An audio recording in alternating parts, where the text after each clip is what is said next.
Halo semuanya, selamat datang di channel Error. Kali ini gue akan melanjutkan alur cerita, Phrasing the World I Built a Doomsday Safe House. Bab 1501-1512, lanjutan alur dari komik chapter 633 yang sudah tidak update lagi. Anak laki-laki yang kemarin duduk di sofa, dengan dua anak perempuan kembar bergantung padanya seperti koala, dan menatap waspada ke arah gadis berambut panjang yang mengenakan celemek dan sedang memasak. Asuka dengan marah meletakkan tangannya di pinggulnya, menggembungkan pipinya, dan menunjuk si kembar dengan tangan kanannya. Mereka jelas-jelas adikmu. Kenapa mereka selalu mengganggumu? Aku kan pacarmu. Lin Chen dan Ai Chen memeluk Yuji erat-erat dan berkata serempak. Lin Chen, Ai Chen tidak akan pernah menyerahkan saudaraku padamu. Saat ini, Yuji, sang tokoh utama pria, tersenyum tak berdaya. Zhang Yi menyentuh hidungnya. Mengapa pemandangan ini terasa begitu familiar? Namun bukan itu yang dikhawatirkannya. Kemarin, dia ingat bahwa dia telah melukai tubuh Yuji. Namun ketika aku melihatnya lagi, lukanya telah hilang. Selain hantu-hantu yang berkeliaran di malam hari, apakah penduduk Edo ini juga tak terkalahkan? Bahkan kerusakan yang mereka timbulkan akan hilang seiring datangnya siang hari? Zhang Yi mengerutkan kening, merasa sangat bingung. Namun tak lama kemudian, dia melihat sesuatu yang membuat matanya tajam. Ada genangan darah di lantai tepat di depan sofa. Ini ditinggalkan oleh serangan Zhang Yi kemarin, membuktikan bahwa Yuji memang terluka oleh Zhang Yi. Namun berbeda dengan wanita bermulut celah dan jalan memasuki roda. Setelah mereka musnah, bahkan jaringan biologis yang diambil akan menghilang dan merekonstruksi tubuh mereka. Penghuni istana Edo ini tidak sama dengan hantu di malam hari. Karena ini bukan reset, ia harus punya kemampuan untuk menyembuhkan dirinya sendiri. Zhang Yi menyentuh dagunya dan berkata, lain kali, mari kita coba membunuh satu orang dan lihat apakah dia bisa bertahan hidup. Zhang Yi tidak berencana untuk mengambil tindakan sekarang karena dia memiliki hal lain yang harus dilakukan selanjutnya. Jadi dia melakukan perjalanan melintasi ruang angkasa dan keluar dari rumah, membawa Yang Xin dan Youw Kr bersamanya. Ayo pergi. Baru setelah dia pergi dia menceritakan kepada mereka berdua apa yang dilihat dan didengarnya. Apakah mereka benar-benar hidup? Youw Kr mengajukan pertanyaan ini. Setelah malam tiba, mereka menjadi boneka yang tak bisa bergerak, dan luka yang diderita di malam hari akan sembuh di siang hari. Dari sudut pandang manapun, mereka bukan lagi manusia biasa. Dia memandang istana Edo yang megah dan merasakan hawa dingin yang menusuk tulang. Mungkinkah semua orang di Edo sudah mati? Lalu, mereka dikendalikan oleh mutan yang kuat dan hidup dalam wujud palsu. Zhang Yi mengelus dagunya dan mengangguk, itu memang mungkin. Setidaknya, dilihat dari situasi kemarin dan hari ini, mereka benar-benar mengulangi tindakan yang sama. Seperti hantu. Di arah lain kota Edo, Fatty Su, Paman Yu, dan Hua-Hua kembali mendatangi kedai yang mereka kunjungi kemarin. Kejadian mengerikan kemarin masih terbayang jelas dalam ingatanku. Mereka ingat bahwa tangan hantu hitam yang mengerikan itu telah menghancurkan kedai minuman itu, dan banyak orang yang tewas karenanya, yang seharusnya menimbulkan kepanikan. Namun ketika mereka tiba lagi di sini, mereka melihat pemandangan yang mengejutkan mereka. Kedai aslinya memang telah hancur, tetapi reruntuhannya masih tersisa. Tetapi tidak ada satupun mayat manusia di antara reruntuhan itu. Kemana perginya semua mayat itu? Aneh, ini sungguh aneh. Wajah Fatty Su berubah pucat. Pada saat ini, Paman Yu menunjuk ke sudut jalan yang tidak jauh dari sana. Chunlei, lihat itu. Fatty Su melihat ke arah yang ditunjuk tangan Paman Yu, dan terkejut melihat batang lain yang identik muncul di seberang jalan. Jelas itu bangunan sementara, sepertinya restoran burung panggang. Papan nama itu dipasang terburu-buru, jadi agak miring. Fatih Su menelan ludahnya dan berkata, "Paman Yu, ayo kita ke sana dan lihat." Bagus. Paman Yu tidak membuang waktu, dan mereka berdua berjalan menuju kedai baru. Pelayan kemarin membukakan pintu untuk menyambut mereka, lalu seorang mamasan berkimono putih menghampiri mereka untuk menyambut dengan hangat dan menanyakan tipe gadis yang mereka sukai. Dan di sini, Fatih Su melihat tuan rumah yang kepalanya tak sengaja terbentur kemarin. Ia masih mengenakan pakaian yang cukup terbuka, menatap Fatih Su dengan tatapan menawan. Lehernya dijahit dengan rapi, tanpa bekas luka. Tetapi melihat wajahnya yang pucat, darah Fatih Su hampir membeku. Menurut rencana semula, Deng Shentong dan yang lainnya beraktivitas di sekitar Museum Daliangdu. Zhang Yi membawa Muyan, You Keer dan Yang Xinxin langsung ke Museum Daliangdu. Dia membawa You Keer dan Yang Xinxin ke dalam bayangan, dan setelah memastikan ruang interior Museum Daliangdu, dia melakukan perjalanan melalui ruang menuju kamar mandi museum. Zhang Yi mendorong pintu toilet, berjalan ke wastafel, dan membetulkan penampilannya di depan cermin. Ia memastikan penampilannya tidak berbeda dengan penduduk Edo di sini sebelum melangkah ke koridor museum. Museum Nasional Daliangdu adalah salah satu museum terbesar di negara Neon. Museum ini memamerkan sejumlah besar artefak kuno dari negara Neon dan koleksi dari luar negeri. Di antara mereka, sejumlah besar berasal dari kerajaan Huasu. Zhang Yi berpura-pura tenang dan berjalan memasuki ruang pameran. Menurut peta, terdapat area khusus untuk memamerkan peninggalan budaya kerajaan Huasu. Pada siang hari, ada cukup banyak wisatawan di sini, dan kau dapat melihat orang-orang mengomentari setiap peninggalan budaya di mana-mana. Zhang Yi melangkah maju perlahan dan mantap. Dia belum pernah mendengar banyak peninggalan budaya di sini, tetapi sekilas dia dapat mengenali bahwa itu berasal dari kerajaan Huasu. Peralatan perunggu, lukisan tinta, dan sejumlah buku kuno bersampul benang semuanya merupakan warna budaya yang tidak termasuk dalam neon.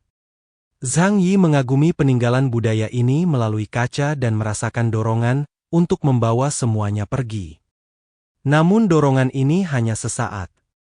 Ini sudah akhir dunia, dan sebagian besar peninggalan budaya tidak mempunyai nilai penerapan praktis.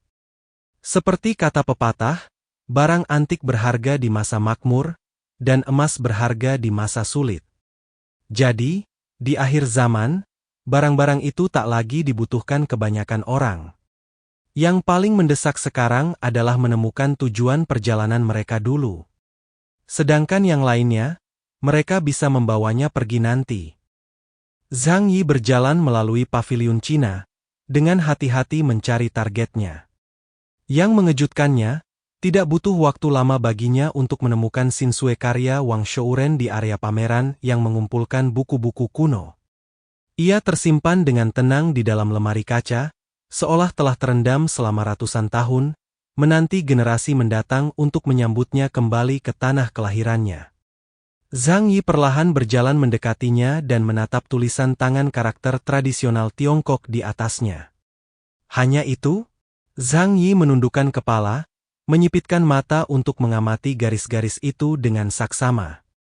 Ia tidak memiliki indera spiritual yang cukup kuat untuk merasakan sisa-sisa kekuatan supernatural dari ratusan tahun lalu melalui kotak kaca itu. Tepat saat Zhang Yi menundukkan kepalanya untuk membaca buku kuno Shinsue, sesosok tiba-tiba muncul di sampingnya. Apakah kau juga tertarik dengan budaya kuno kerajaan Huasu? Tak seorang pun bisa tiba-tiba muncul di samping Zhang Yi tanpa ketahuan olehnya. Orang dengan kemampuan yang berhubungan dengan ruang sangat sensitif terhadap gerakan di sekitar mereka.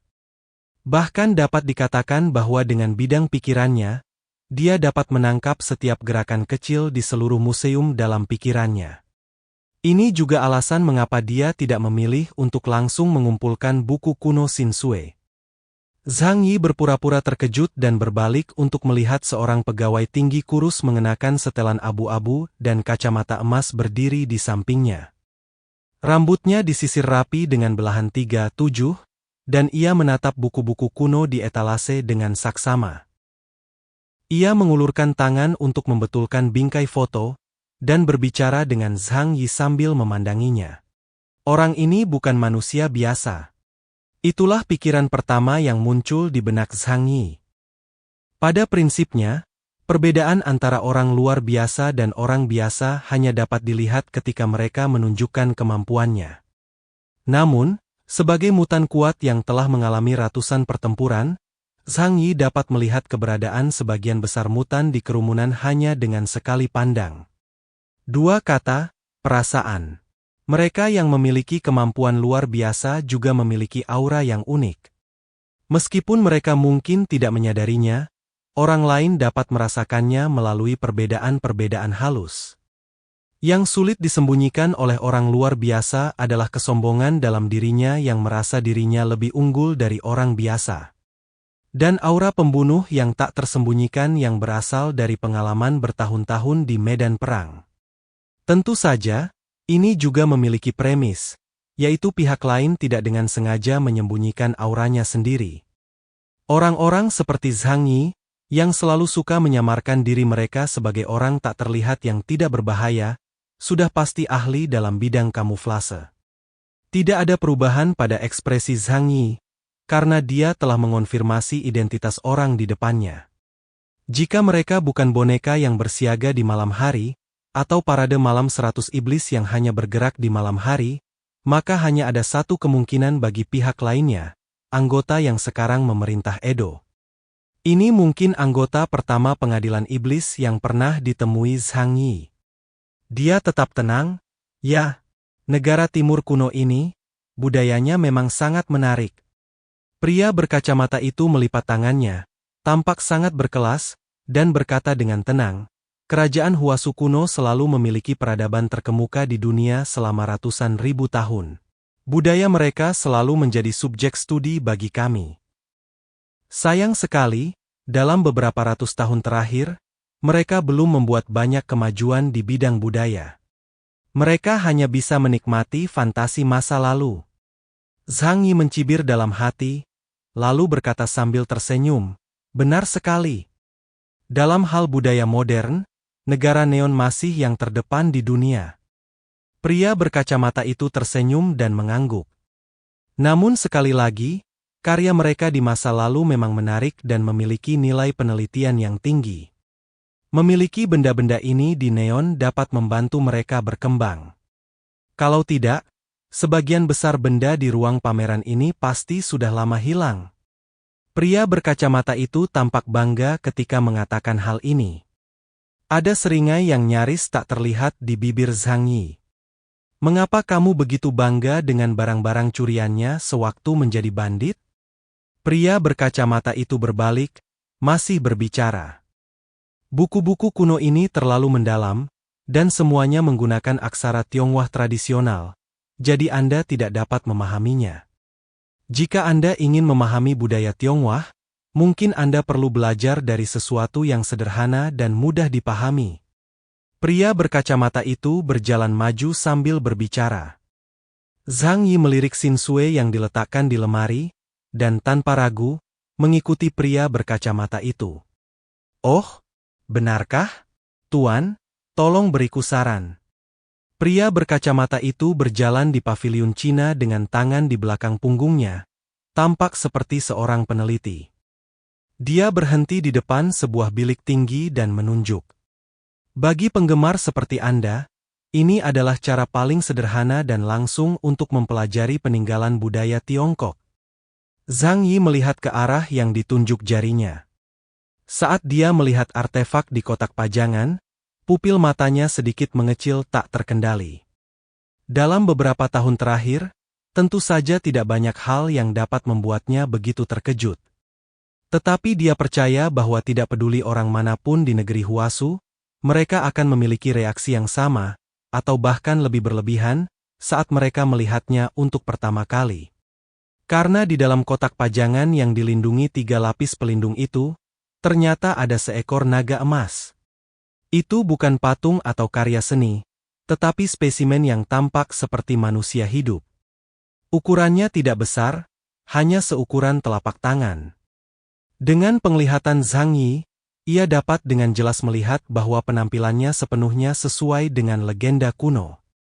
Warnanya keemasan, tubuhnya ramping, bercakar 4, dan bertanduk di kepalanya.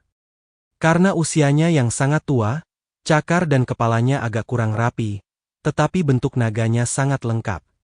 Jika dia melihatnya di tempat lain, Zhang Yi pasti akan curiga bahwa itu hanyalah kerajinan tangan biasa. Namun kebetulan muncul di Museum Nasional Oryoku di Edo. Dan Zhang Yi ingat bahwa dia pernah melihat berita ini di berita sebelumnya. Sekarang setelah melihatnya dengan mata kepala sendiri, keterkejutannya bahkan lebih kuat. Pria berkacamata itu tampak sangat puas dengan reaksi Zhang Yi. Bagaimana? Menarik, kan? Ini naga dari legenda Tiongkok. Dalam budaya mereka menganggapnya sebagai leluhur. Suku Huasu mengklaim bahwa nenek moyang mereka adalah naga. Menarik, bukan?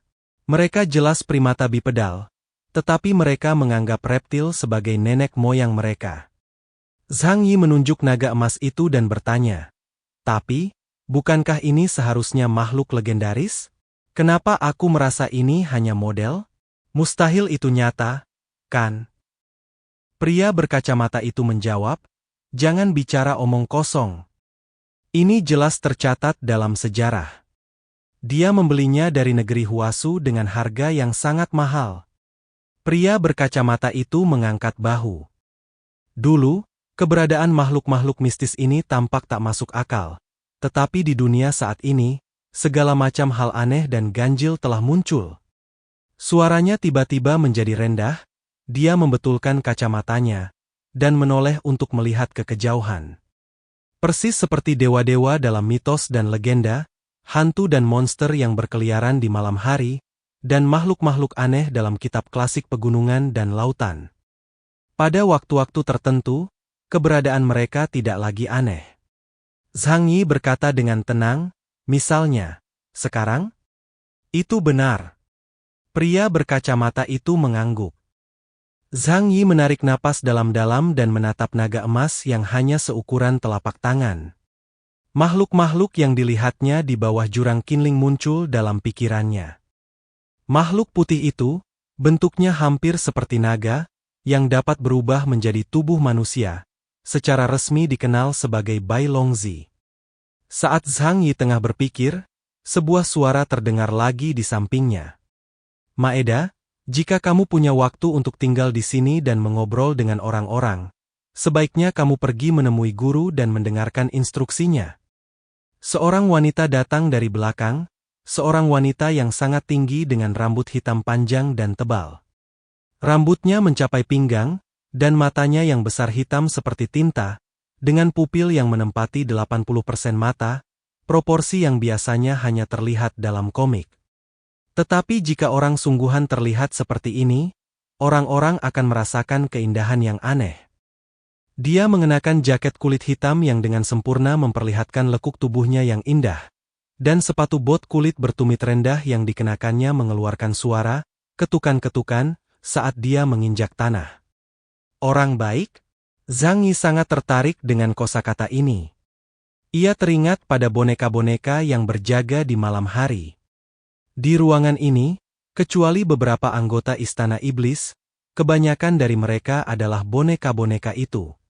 Namun pada siang hari, menyebut mereka boneka tidaklah akurat. Zhang Yi telah memverifikasi secara pribadi bahwa mereka tidak berbeda dengan orang biasa. Mereka juga memiliki emosi dan bisa terluka serta berdarah. Jadi, apa sebenarnya yang disebut ras manusia? Pria berkacamata, Maeda Yuichiro, balas menatapnya. "Nona Purgatory Star, kok kau punya waktu untuk datang ke sini? Apakah kau mencariku?" Purgatory Star berjalan menghampiri Maeda Yuichiro dengan kaki jenjangnya. Ia bahkan tak memandang Zhang Yi di sebelahnya, seolah-olah Zhang Yi tak ada. "Tuan memintaku memberitahumu bahwa Edo tampaknya agak gelisah akhir-akhir ini. Sebaiknya kau tidak berlama-lama di museum. Bawa lebih banyak orang dan berpatroli di sekitar Edo." Maeda Yuichiro mengerutkan kening. Maksudmu mutan dari dunia luar telah menyerang? Mungkinkah mereka dari Kolombia? Purgatory Star menggelengkan kepalanya. Saat ini kami belum punya informasi intelijen. Namun, seluruh Edo berada di bawah pengawasan Sang Master.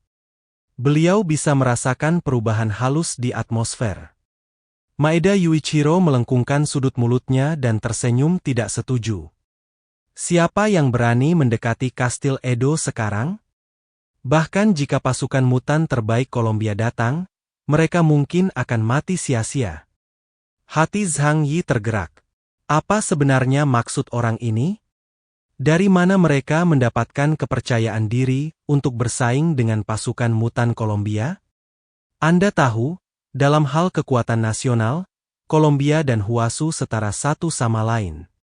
Tidak mudah untuk menghancurkan negara setingkat Neon, tetapi pasti tidak memerlukan usaha yang besar.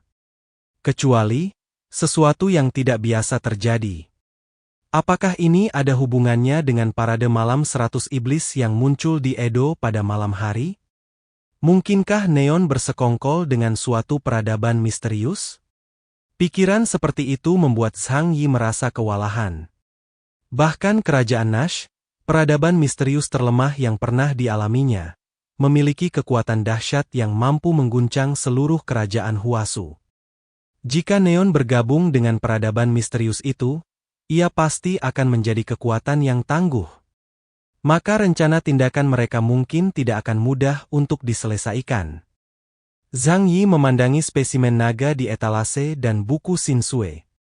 Setelah merenung sejenak, ia mengurungkan niat untuk memasukkannya ke dalam saku. Segala sesuatunya sedikit rumit.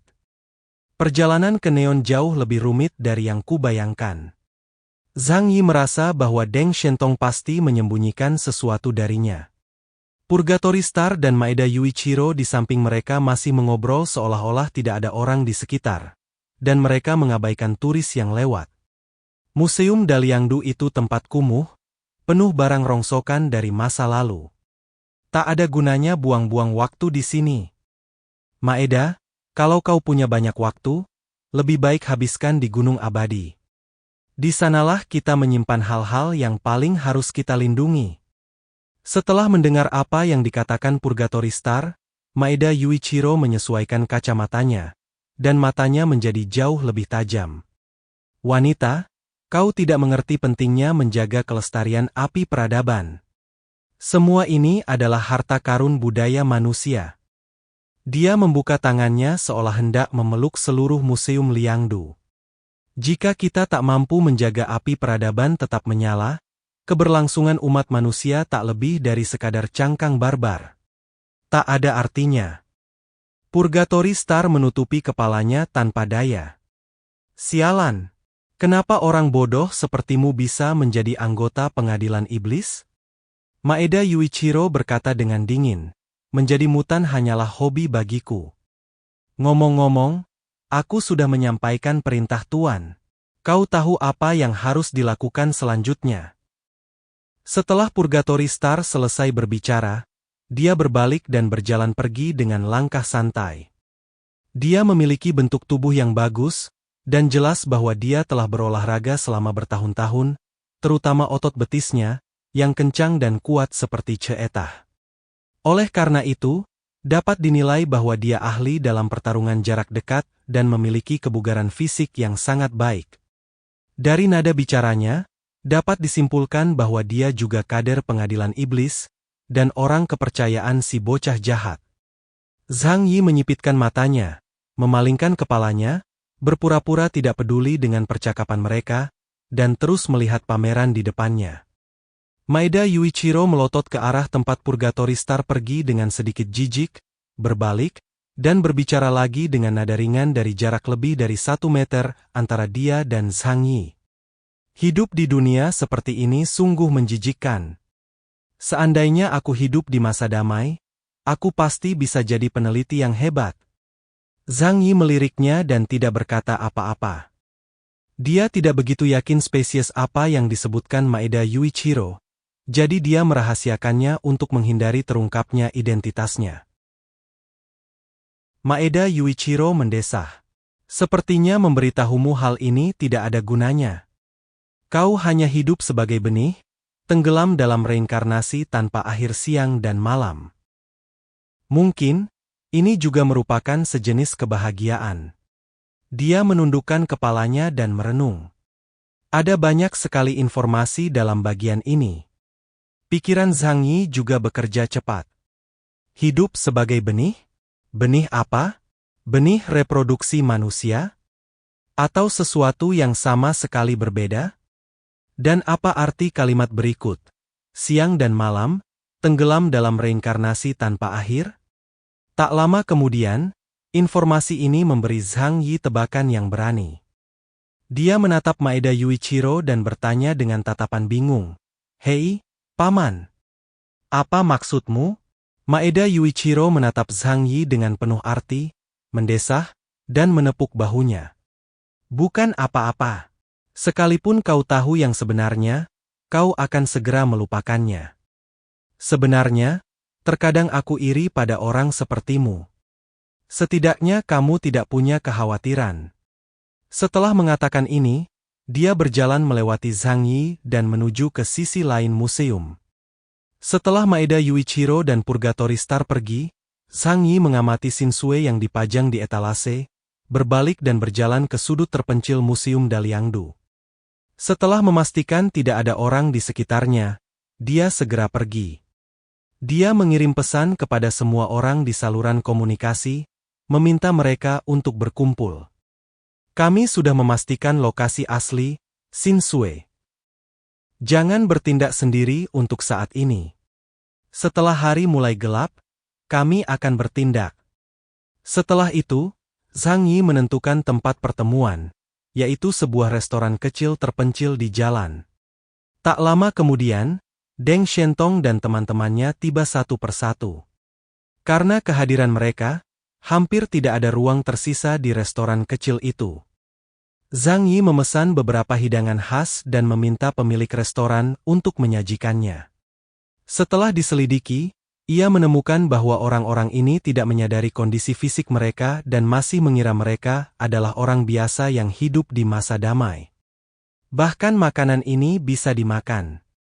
Tentu saja, ini benar pada prinsipnya, tetapi Zhang Yi tidak akan memilih untuk memakan makanan yang tidak diketahui asal-usulnya.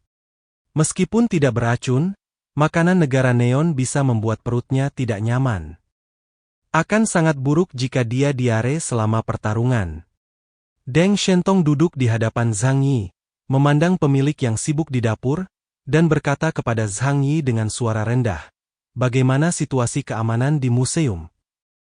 Ini adalah Edo, markas besar pengadilan iblis kekaisaran. Museum Dairit terletak di area pusat Edo, dan selalu berada di bawah pengawasan Istana Kekaisaran, jadi mustahil museum ini sama sekali tidak dijaga. Zhang Yi berkata dengan tenang, memang ada beberapa karakter di sana yang tampaknya cukup kuat.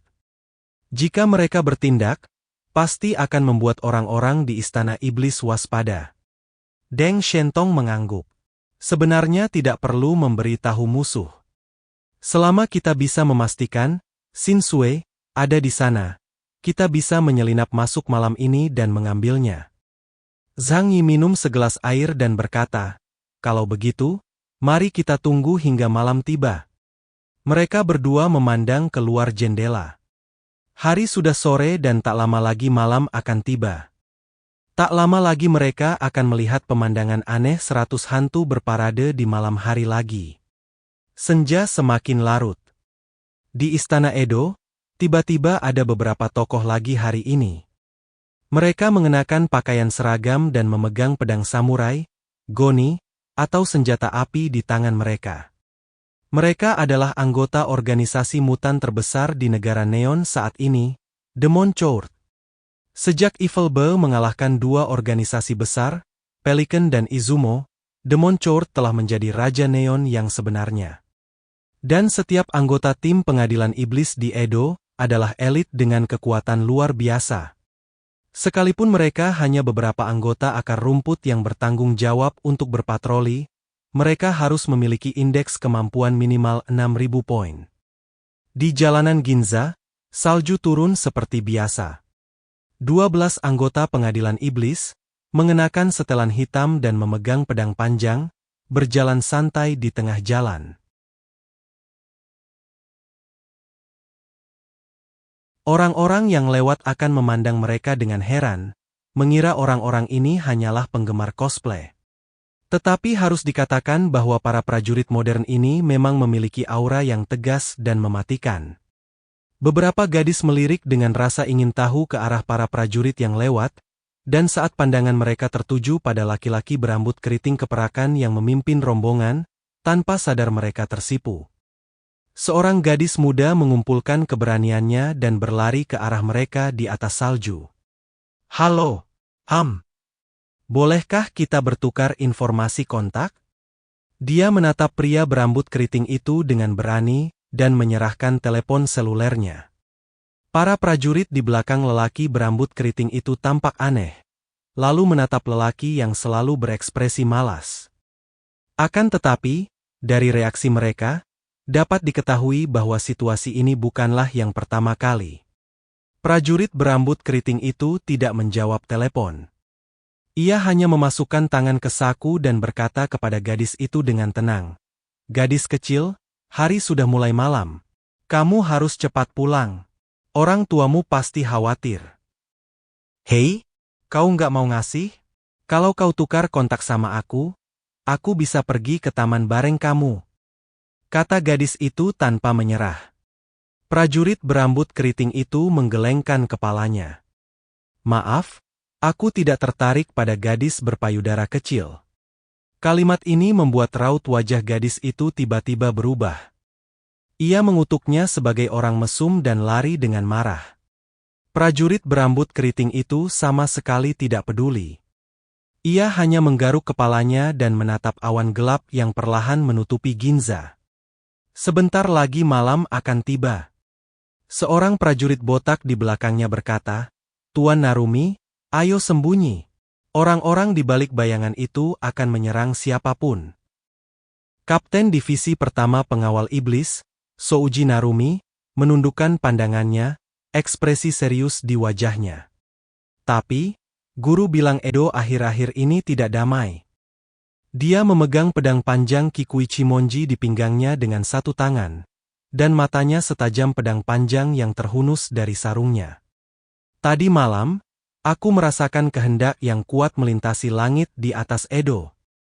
Wajah para anggota tim menunjukkan keterkejutan. Mungkinkah musuh telah muncul? Saat ini, Kastil Edo berada di bawah kekuasaan Istana Yumokita, bagaikan tong besi. Ditambah lagi dengan fenomena aneh parade malam 100 iblis, musuh manapun yang muncul di sini pasti akan mati. Narumi Souji melirik ke arah mereka dan berteriak, "Jangan remehkan orang lain. Bajingan." "Ya, Kapten. Dunia ini telah menjadi tak terbayangkan. Neon bukanlah negara yang cukup kuat untuk mengabaikan segalanya. Kekuatan pengadilan iblis saat ini juga harus dibayar dengan harga yang mahal." Souji Narumi menutupi dahinya dengan tangan kanannya. "Amaterasu, mohon berkati negeri ini dan penduduknya." Setelah pukul 5 sore, langit di Edo segera menggelap, seolah telah disepakati.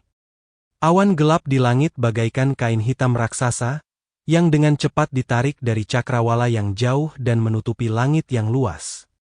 Istana Edo yang dahulu semarak berubah menjadi kota mati dalam sekejap. Tidak ada lagi pejalan kaki di jalan. Bahkan para anggota pengadilan iblis yang menguasai tempat ini segera bersembunyi dalam kegelapan dan tidak berani berkeliaran di jalan. Zhang Yi duduk di restoran kecil itu, menatap bos dan pelayan yang sudah bersiap siaga. Ia pun berdiri. "Ayo pergi." Semua orang berdiri dan bersiap memasuki Museum Daliangdu untuk mengambil kembali barang-barang milik kerajaan Huasu. Jarak ini hanya cukup untuk satu perjalanan luar angkasa. Zhang Yi membuka pintu antara dua dimensi dan melangkah masuk. Semua orang berbaris dan memasuki museum.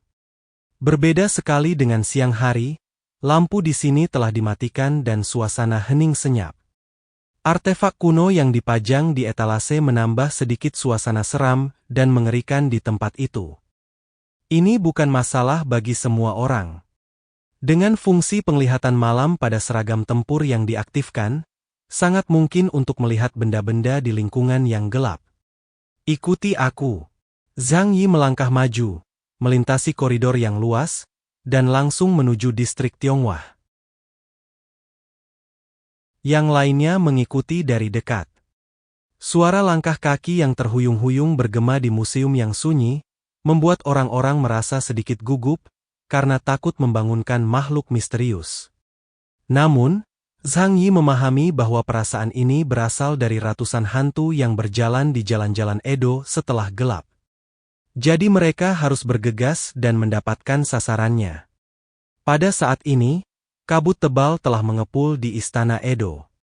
Dalam asap, dari pusat Istana Edo, hantu-hantu yang mengerikan dan besar mulai bergerak di sepanjang jalan, seolah-olah berpatroli di wilayah mereka. Tiba-tiba, ketika mereka melewati Museum Daliangdu, monster-monster mulai menoleh dan melihat ke sini. Hantu merah raksasa membuka hidungnya lebar-lebar, mengendus dengan keras, matanya berkilat keserakahan, lalu mulai menerjang ke sisi ini di sepanjang tangga panjang museum. Kabut abu-abu tebal mulai mengepul menuju Museum Daliangdu, dan semakin banyak monster berkumpul. Meskipun itu adalah museum terbesar di Edo, museum itu tampak begitu kecil di tengah gelombang monster.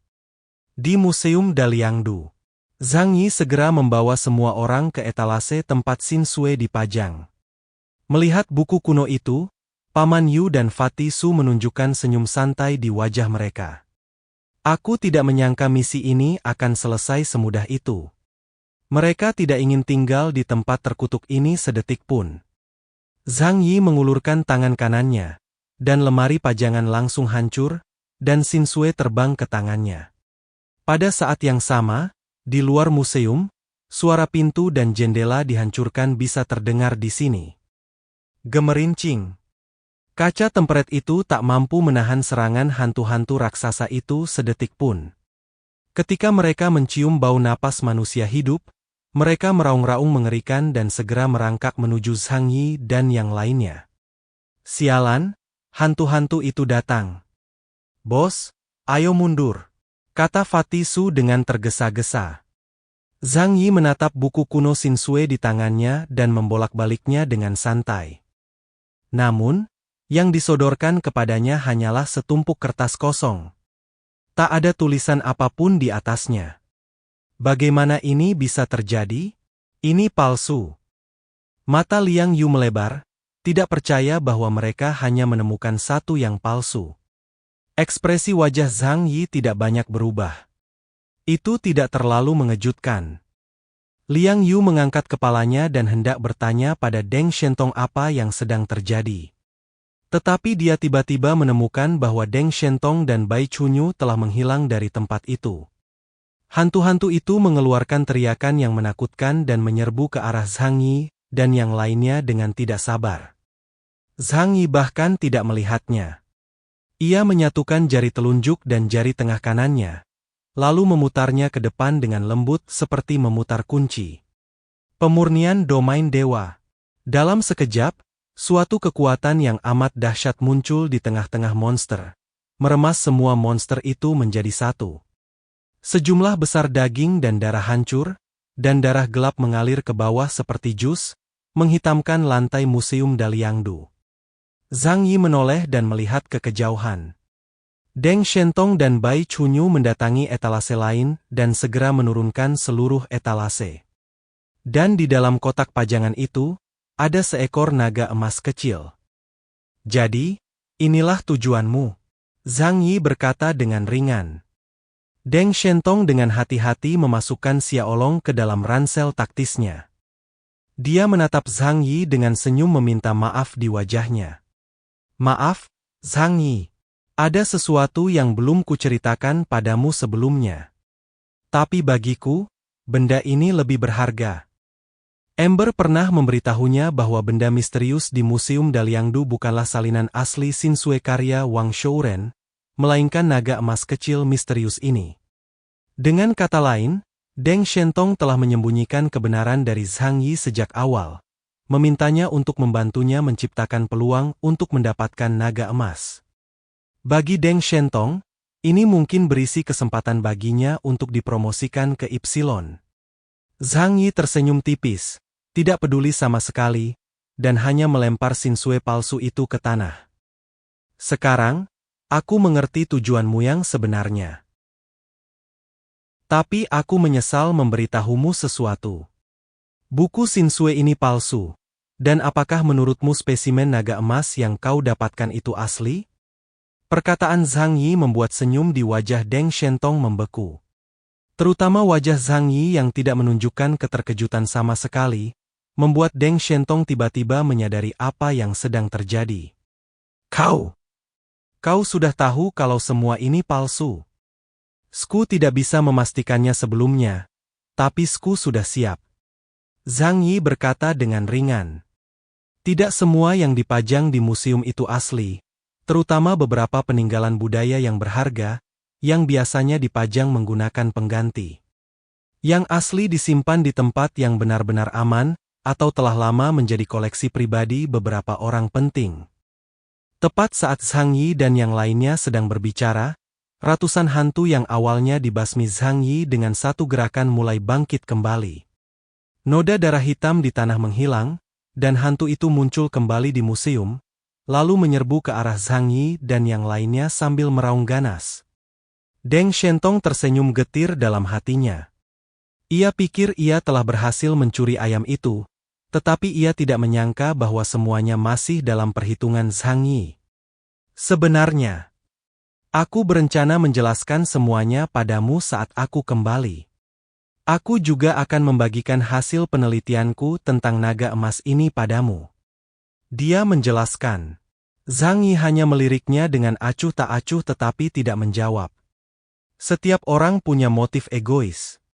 Karena Deng Shentong tidak mengatakannya sejak awal, dia pasti berniat menyimpan rahasia inti untuk dirinya sendiri. Lupakan saja, ayo kita keluar dari sini dulu. Zhang Yi berkata ringan, dan pada saat yang sama membuka pintu dimensi. Hantu-hantu ini tidak bisa dibunuh sama sekali. Jadi tidak ada gunanya membuang-buang waktu di sini. Kita bisa mengurus apapun setelah kembali. Tetapi saat Zhang Yi membuka pintu dimensi dan bersiap membawa orang-orangnya pergi, sebuah suara tua dan agak nakal terdengar di telinga semua orang. Gelasnya jatuh. Dalam sekejap, tubuh Zhang Yi seperti dikendalikan sesuatu dengan kuat, dan dia tidak bisa bergerak sama sekali. Bukan hanya dia, tetapi semua orang yang hadir tidak dapat bergerak. Roh-roh jahat itu meraung keras, dan ratusan dari mereka berlari ke arah Zhang Yi dan yang lainnya dengan ganas, dengan kilatan keserakahan dan haus darah di mata mereka, seakan-akan mereka ingin menggerogoti setiap tulang mereka hingga bersih. Beragam hal. Pada saat kritis, Zhang Yi membuka pintu dimensinya dan berdiri di depan roh-roh jahat ini. Sekelompok roh jahat memasuki pintu dimensinya dan langsung menghilang. Melihat ini, hantu jahat di belakang berhenti di luar area pintu, tetapi masih menatap Zhang Yi dan yang lainnya. Sebelum seorang pun menyadarinya, seluruh museum telah ditempati oleh hantu, dan bahkan di luar museum, sejumlah besar hantu terus berdatangan. Manusia-manusia kecil itu berada di tengah-tengah museum, dan pintu dimensi tak kasat mata milik Zhang Yi bagaikan penghalang yang menghalau hantu. Dari jarak sedekat itu, kau dapat melihat monster-monster yang mengerikan dan mengerikan itu. Namun, yang paling dipedulikan Zhang Yi adalah orang yang baru saja mengaktifkan kemampuannya untuk membuat semua orang tidak bisa bergerak. Liang Yu berusaha sekuat tenaga, tetapi meskipun tubuhnya kuat, dia tidak dapat melepaskan diri dari ikatan itu dan hampir tidak dapat bergerak sama sekali. Zhang Yi menyipitkan matanya dan melihat ke arah gerbang museum. Sebab di tengah gelombang hantu itu, dia justru melihat sebuah lorong yang perlahan terbuka. Para hantu memberi jalan dengan hormat, seolah-olah mereka tengah menyambut kedatangan seseorang yang penting. Di aula yang gelap dan suram, hantu-hantu menangis dan tempat itu diselimuti kabut. Zhang Yi mendengar suara ketukan, ketukan, ketukan dari bakiak kayu yang mendekat. Dengan bantuan kemampuan penglihatan malam dari seragam tempurnya, dia akhirnya melihat wujud orang yang datang. Dia adalah seorang pria tua pendek yang mengenakan kimono indah, bakiak kayu tinggi, dan pisau pendek dengan sarung berhias di pinggangnya. Namun yang paling mengkhawatirkan adalah kepalanya yang terlalu besar. Hantu licin. Dalam bayang-bayang, Yang Xinxin segera memberikan interpretasi kepada Zhang Yi. Saudaraku, ini Raja Parade Malam 100 Iblis, penguasa segala hantu dan monster. Dia juga pasti orang yang paling sulit dihadapi di Parade Malam 100 Iblis. Zhang Yi menyipitkan matanya. Sepertinya dialah orang yang mengendalikan tubuh kita dan membuat kita tidak bisa bergerak. Begitu kata-kata itu terucap, tubuh semua orang terbebas dari ketidakmampuan mereka bergerak. Waktunya sekitar 3 detik. Mampu mengendalikan mutan setingkat Black Chariot selama 3 detik pastinya adalah hal yang sangat menakutkan. Zhang Yi merasakan firasat buruk dalam hatinya. Karena semakin banyak hantu yang berkerumun di sekitar. Pergi. Sebelum dia selesai berbicara, 2 sosok muncul lagi dalam kabut tebal di samping hantu licin itu. Hantu setinggi manusia dengan sayap putih dan hidung panjang, dan seorang pemuda kurus mengenakan jubah onmyoji putih dan berjalan tanpa alas kaki. Meskipun kita tidak tahu seberapa kuat mereka sebenarnya, tetapi karena mereka mampu berdiri berdampingan dengan Raja 100 Iblis, kekuatan mereka jelas tidak boleh diremehkan. Situasi saat ini agak melampaui ekspektasi Zhang Yi. Dia pernah merasa bahwa ada beberapa makhluk mengerikan di antara ratusan hantu itu, dan dia mungkin tidak takut jika dia benar-benar melawan mereka. Namun saat ini, kelompok orang ini tidak dapat dibunuh sama sekali, jadi tidak ada gunanya untuk bertarung. Semua orang bergegas menuju gerbang dimensi. Pada saat ini, lelaki tua pendek yang tingginya hanya 1 meter itu tiba-tiba menghunus pedang terkenal dari pinggangnya. Dalam sekejap, dia melintas di depan gerbang dimensi Zhang Yi. Dar! Sebuah pisau jatuh dari langit, dan pintu dimensi Zhang Yi benar-benar terbelah dengan sayatan panjang. Benar saja, itu terpecah belah, bukan hancur. Dia dapat dengan jelas merasakan bahwa gerbang dimensi itu masih ada, dan bahkan 2 bagian yang terpisah masih dapat digunakan. Namun sebenarnya terbagi menjadi 2 bagian. Hantu licik itu tidak berhenti sejenak, berguling 2 kali di udara, dan melompat ke arah Zhang Yi dengan senyum nakal di wajahnya. Arahkan belati di tanganmu ke kepalanya dan tebas. Kemampuan aneh ini membuat Zhang Yi mustahil membuka pintu dimensi untuk mengusir yang lain, jadi dia hanya bisa memilih untuk melawan musuh terlebih dahulu. Pedang di pohon. Gelang di tangan kanannya langsung berubah menjadi pedang tanaman besar, dan dengan suara bang pedang itu berubah menjadi ratusan duri tanaman merambat, menusuk dengan ganas ke arah hantu licin itu. Namun, tubuh kerdil hantu licik itu terlalu fleksibel. Ia menghindari banyak tusukan sambil mengayunkan pedangnya. Pisau itu berkelebat dalam kegelapan, dan duri tanaman yang terpotong tidak mati, tetapi malah berubah menjadi tanaman merambat yang bengkok dan lemah, lalu jatuh ke tanah. Yang paling mengerikan, setelah ditebas, bekasnya akan menyebar ke sumber pedang di pohon. Zhang Yi tidak ragu-ragu dan segera memotong tanaman merambat itu, lalu memanggil tanaman merambat baru untuk menyerang hantu licin itu. Gerakannya sangat lincah, sehingga sulit untuk menangkap sosoknya. Namun, dalam jarak dekat Zhang Yi, hanya butuh beberapa saat, alam dewa dimurnikan. Kemampuan instan itu mengunci posisi hantu licin itu. Tubuhnya menegang, dan tubuhnya yang tadinya pendek terhimpit oleh kekuatan dahsyat itu, menyusut menjadi bola kecil. Zhang Yi bergegas mendekat dan menendangnya keras, membuatnya terpental. Benda ini tidak mungkin dibunuh, jadi tidak perlu membuang waktu di sini. Akan tetapi, meskipun kita berhasil menyingkirkan hantu licik itu untuk sementara waktu, hantu-hantu lainnya tidak hanya tinggal diam dan tidak melakukan apapun. Tengu besar dengan hidung merah panjang menatap Zhang Yi dengan ganas, dan tongkat ajaib perlahan muncul di tangannya. Sial! Dia mengarahkan tongkat di tangannya ke arah Zhang Yi dan yang lainnya, hanya sebuah isyarat sederhana. Dalam sekejap, badai yang mengerikan melanda dengan dia sebagai pusatnya. Seluruh museum Daliangdu berguncang, lantainya tertiup angin, dan bahkan hantu-hantu besar pun tidak dapat menahan tekanan angin kencang dan tersapu ke arah Zhang Yi dan yang lainnya.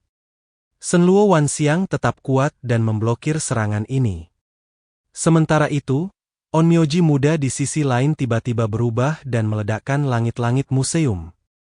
Ia berubah menjadi seekor anjing putih raksasa, setinggi puluhan meter dan panjang ratusan meter. Di lehernya tergantung seuntai magatama yang menyala dengan api biru. 3Y. Zhang Yi menggertakkan giginya dan merasa sedikit kewalahan. Di kejauhan, terdengar tawa aneh. Hantu licin yang ditendangnya terbang kembali seperti bola, dan duduk tepat di atas kepala Dewa Anjing, menatap Zhang Yi dan yang lainnya dengan ekspresi jenaka. Kalau begini terus, bisa gawat.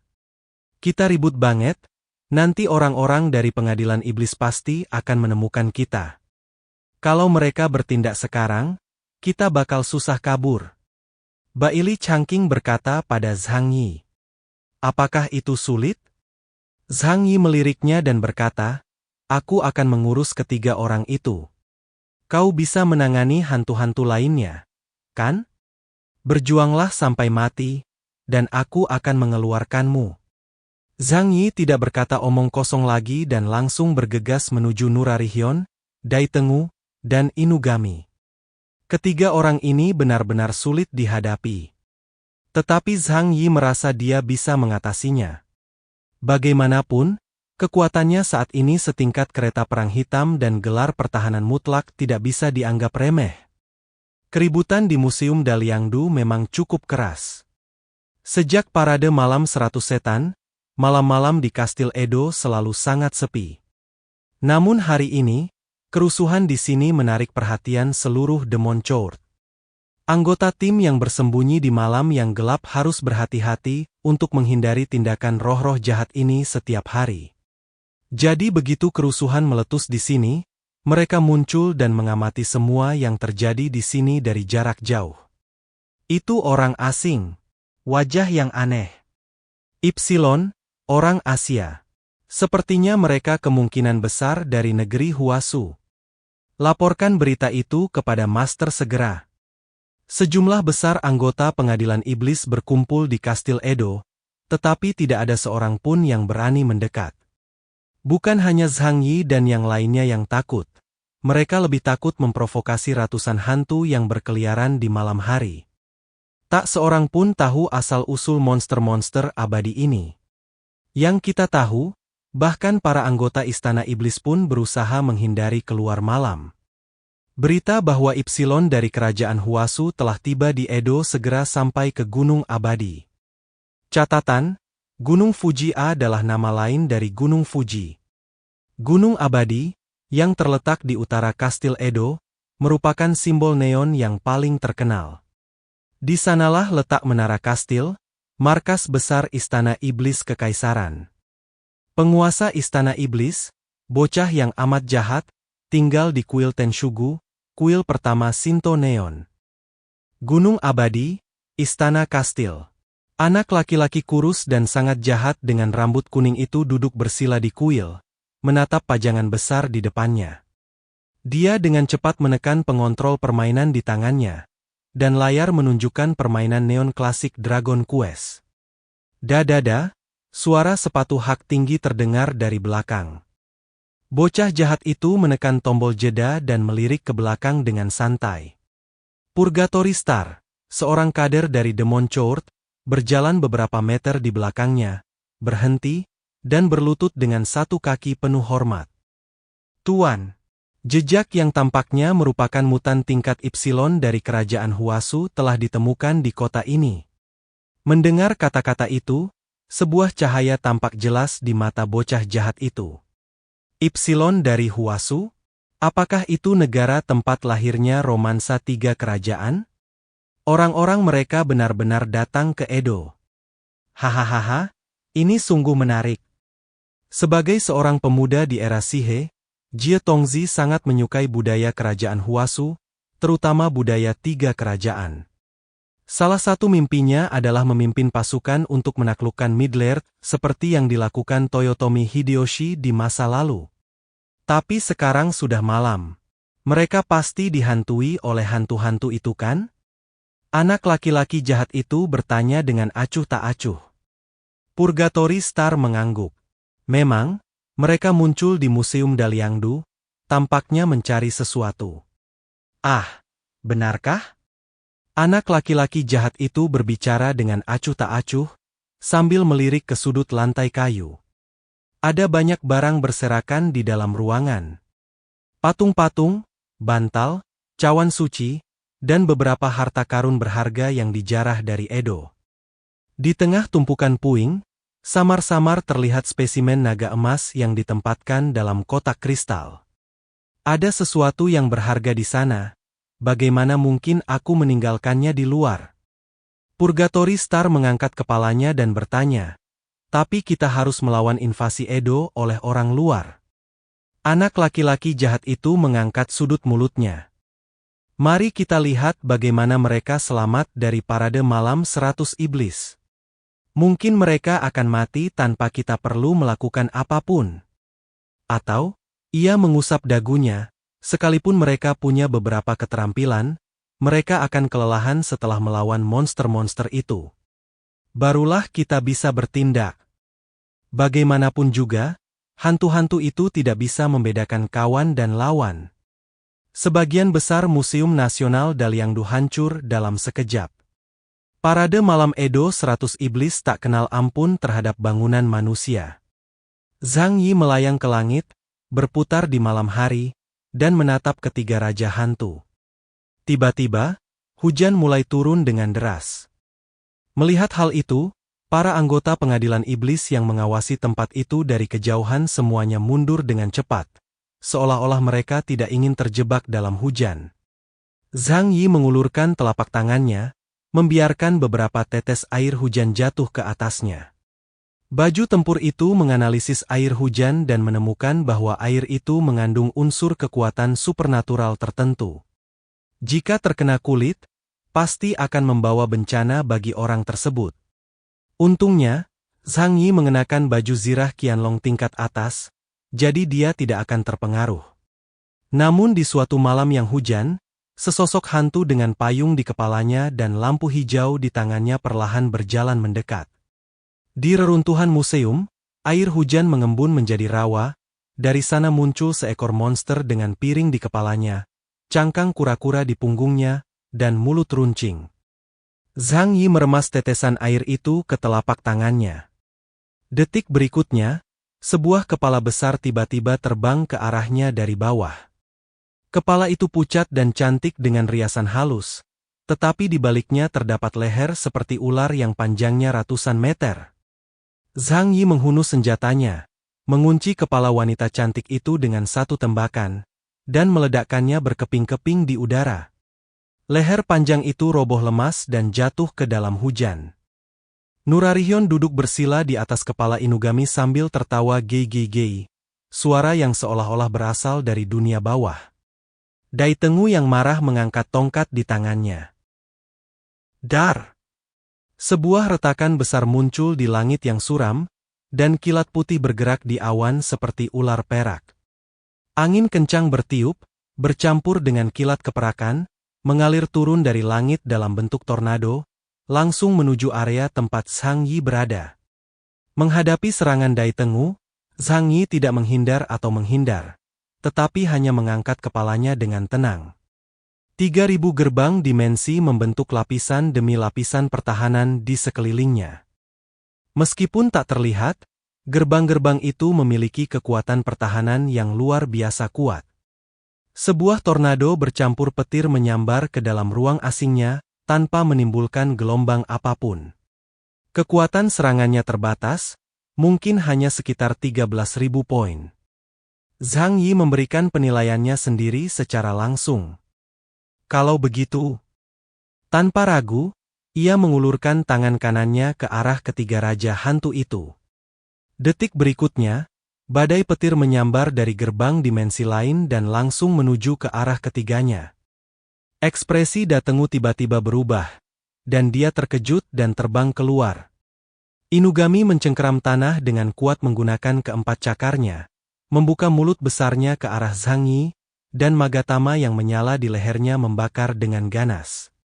Gelombang energi berkumpul di mulutnya, lalu berubah menjadi meriam supernatural yang melesat keluar. Badai petir bertabrakan dengan meriam energi, dan badai dahsyat itu langsung menghancurkan kastil Edo dalam radius 10 kilometer. Sejumlah besar umat manusia terhempas seperti sampah, dan anggota tubuh mereka berjatuhan ke kota. Tak lama kemudian, jasad umat manusia berceceran di mana-mana, seperti kantong plastik. Itu seperti tempat pembuangan sampah untuk orang bodoh, tetapi mereka tetap tidak sadarkan diri sampai mereka mati. Mata hantu licik itu akhirnya terfokus saat dia menatap Zhang Yi. Dia berdiri dari atas kepala Inugami, memegang pedang terkenal Onikiri, dan melompat ke arah Zhang Yi. Lalu, dia menebas udara dengan pedangnya. Tidak ada fluktuasi yang indah, tetapi saat dia menghunus pedangnya, ruang di sekitarnya jelas terdistorsi. Nurarihyun, penguasa hantu dan monster dalam mitologi negara Neon, adalah iblis yang gemar melakukan lelucon. Zhang Yi sudah melihat kemampuannya. Pedang itu memiliki kemampuan memotong yang tak terhentikan, tetapi tidak akan merusak apapun. Tetapi tidak ada yang berani bertaruh apa yang akan terjadi jika tubuhnya dipotong. Namun, Zhang Yi tahu bahwa gerbang dimensinya tampaknya tidak dapat memainkan peran intersepsi yang baik di depannya. Dia mengeluarkan dua burung hantu putih, menggabungkannya, mengarahkannya ke hantu licin dan hendak menarik pelatuk untuk melancarkan serangan terkuatnya, Halberd of Destruction. Hanya dengan menyingkirkan sementara ketiga raja hantu dari medan perang, dia akan punya waktu untuk membawa Liang Yu dan yang lainnya pergi. Namun, saat ia hendak bertindak, perasaan tidak bisa bergerak itu muncul lagi. Gelasnya jatuh. Sejak saat itu, tidak peduli seberapa keras Zhang Yi mencoba, jarinya tidak dapat menggerakkan pelatuk sama sekali. Tubuhnya juga membeku di tempat. Hantu licik itu melompat tinggi dan mendatanginya ratusan meter di udara seperti seekor kutu. Senyum nakal tersungging di sudut mulut raja hantu tua itu. Ia menggenggam tebasan hantu itu dengan tangan kurusnya dan menghujamkannya ke kepala dengan tebasan dahsyat. Pisau hantu licik itu langsung memotong pintu ruang milik Zhang Yi, lalu menebas ke arah tubuhnya. Namun saat pisaunya masih jauh dari Zhang Yi, mata Zhang Yi memancarkan cahaya putih yang menyilaukan. Ruang yang berpusat pada Nura tiba-tiba runtuh. Tubuh lelaki tua itu terlempar ke arah tengah dari segala arah dengan kekuatan yang sangat besar dan terpelintir menjadi bola sebesar bola basket. Meskipun tubuh Zhang Yi tidak dapat bergerak, syarat untuk melancarkan kesengsaraan pemurnian alam ilahi adalah ia dapat merasakan segala sesuatu dalam radius 3000 meter di sekitarnya. Melihat ini, Inugami sekali lagi mengembunkan energi yang kuat dari mulutnya, yang akhirnya berubah menjadi magatama hitam yang menyala dan melesat ke arah Zhang Yi. Akan tetapi, kekuatan ini tidak menimbulkan riak apapun dan langsung ditelan oleh ruang asing Zhang Yi tanpa cipratan sedikitpun. Setelah 3 detik, perasaan dikendalikan itu lenyap seketika. Zhang Yi bahkan tidak berpikir 2 kali dan langsung meluncurkan tombak pemusnah ke arah hantu licin itu. Dar! Sebuah tombak hitam besar muncul dari kehampaan dan menghantam keras ke lelaki tua kecil yang sedang meringkuk seperti bola, membawanya langsung ke langit gelap yang jauh. Dalam sekejap, sosok hantu nakal itu pun menghilang. Adapun Inugami, ketika hendak menyerang Zhang Yi lagi, raungan cepat dan mengerikan tiba-tiba datang dari belakangnya. Hua-Hua mengembangkan sayapnya, melompat ke punggungnya, lalu menggigitnya dengan keras. Meskipun tubuh Hua-Hua hanya sepertiga ukuran Inugami, pukulan ini langsung membuat luka besar di belakang lehernya. Perhatian Dewa Anjing tertuju pada Zhang Yi, dan dia terkejut oleh serangan mendadak Hua-Hua, lalu mengeluarkan ratapan menyakitkan. Zhang Yi mengaktifkan jetpack tanpa ragu. Pedang di pohon di tangan kanannya mengembun menjadi pedang raksasa yang panjangnya lebih dari 10 meter.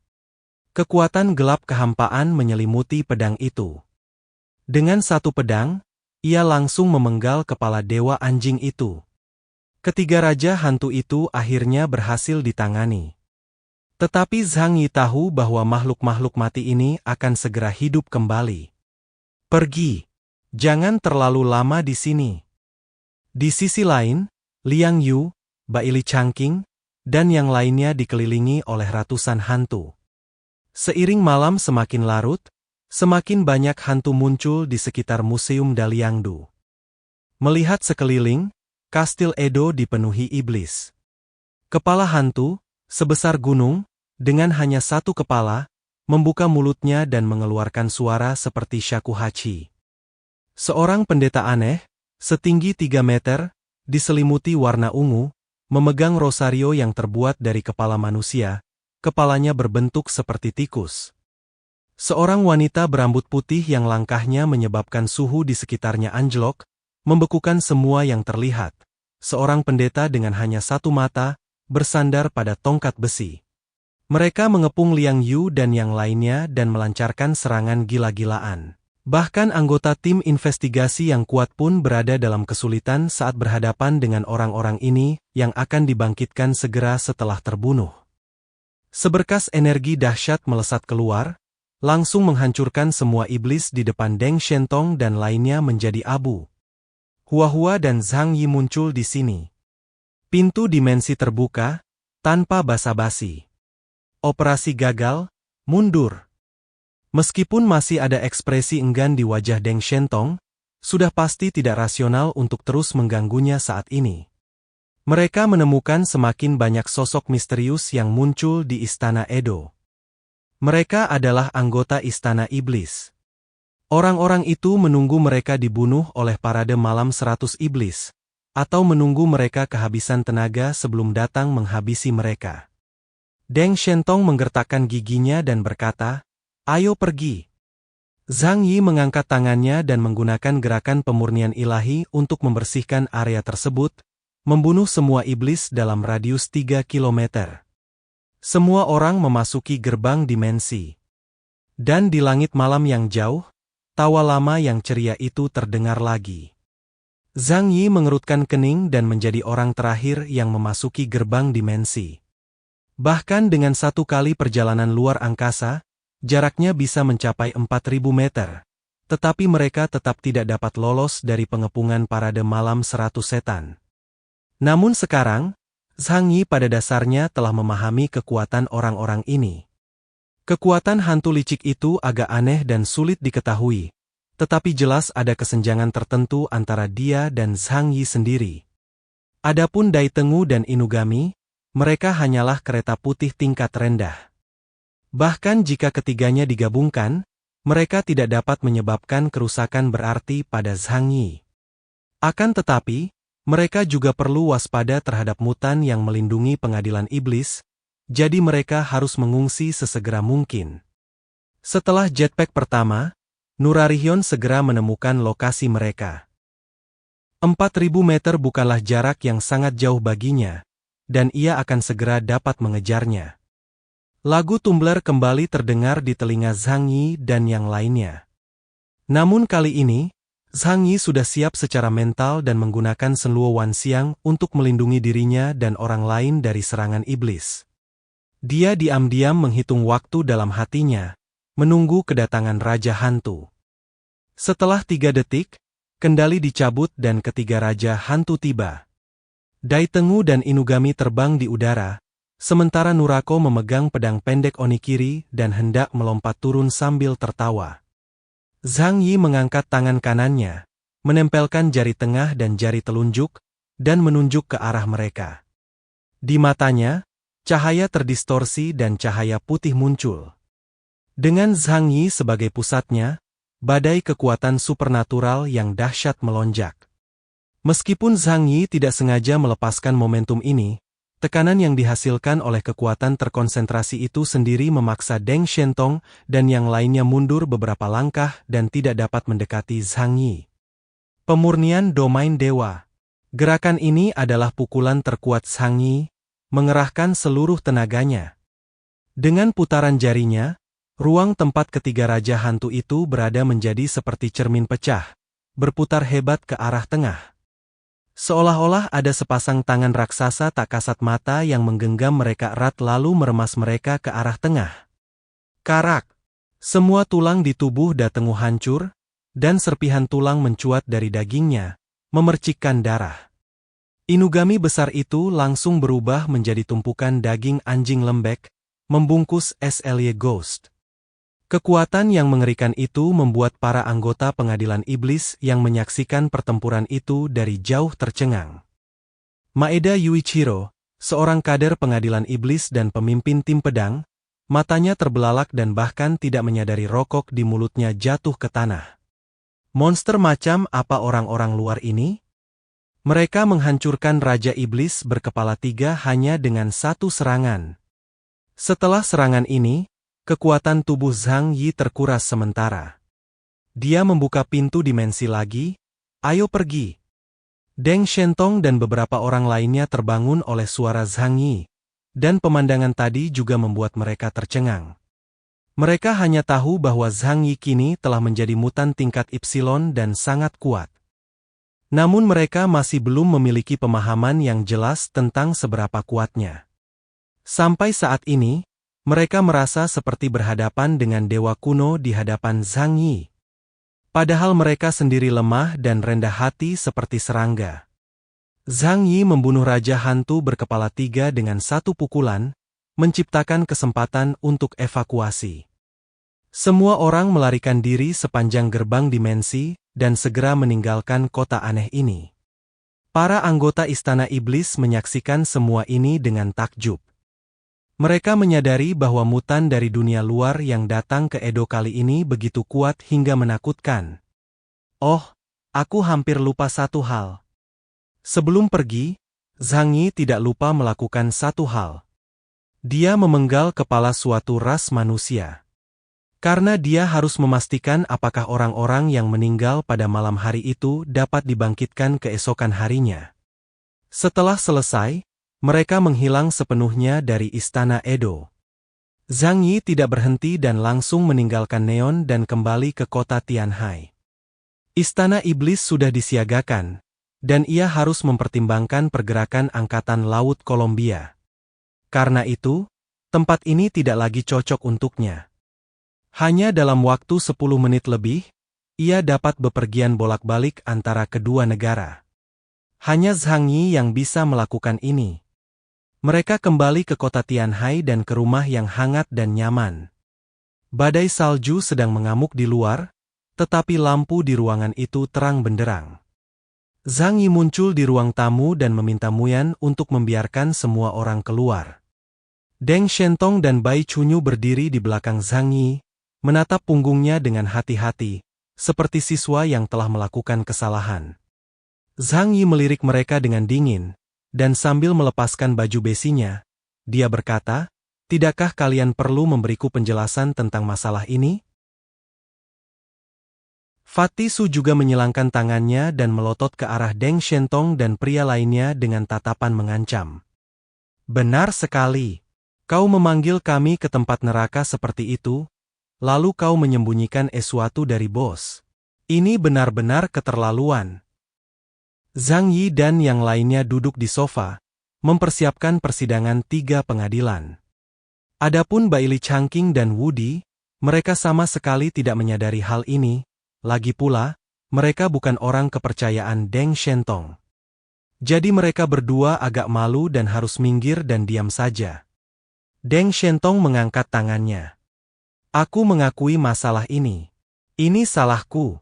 Tapi Zhang Yi, kuharap kau percaya bahwa aku sama sekali tidak berniat menyakitimu." Zhang Yi mengangkat alisnya, matanya agak menggoda. "Bahkan jika kau ingin menyakitiku, kau harus punya kemampuan untuk melakukannya." Bahkan mutan setingkat kapten yang indeks kemampuannya mencapai 9.900 poin, tidak dapat memahami konsep kereta hitam dengan indeks kemampuan 20.000 poin. Kesenjangannya begitu besar sehingga melampaui akal sehat. Ceritakan secara detail mengapa kau mencari spesimen naga itu. Apa tujuannya? Zhang Yi terdiam sejenak. Tatapan matanya menjadi gelap saat dia berbicara. Juga, apakah salinan asli, The Study of the Mind, karya Wang Shouren yang kau sebutkan benar-benar berguna? Meskipun hal pertama membuat Zhang Yi sedikit marah, hal itu dapat dimaafkan karena penjelasannya jelas. Namun, jika yang terakhir salah, Zhang Yi tidak akan membiarkannya begitu saja. Deng Shentong berkata, "Jangan khawatir, aku tidak sejahat itu sampai berbohong kepadamu tentang hal seperti ini." Hal-hal tentang Xin Sui itu benar. Faktanya, Denges Technology tidak pernah menyerah untuk meneliti peristiwa-peristiwa anomali sepanjang sejarah, baik di Tiongkok maupun di luar negeri. Pencerahan Wang Shouren di Longchang adalah salah satu pengalaman manusia luar biasa terkini. Dan fragmen yang kuberikan padamu juga benar. Jadi bagimu, memperolehnya sungguh akan memungkinkanmu untuk memperjelas jalan untuk meningkatkan kekuatan supranaturalmu. Era mutasi besar baru berlangsung 3 tahun. Sebelum ini, manusia memiliki pemahaman yang sangat terbatas tentang inhuman.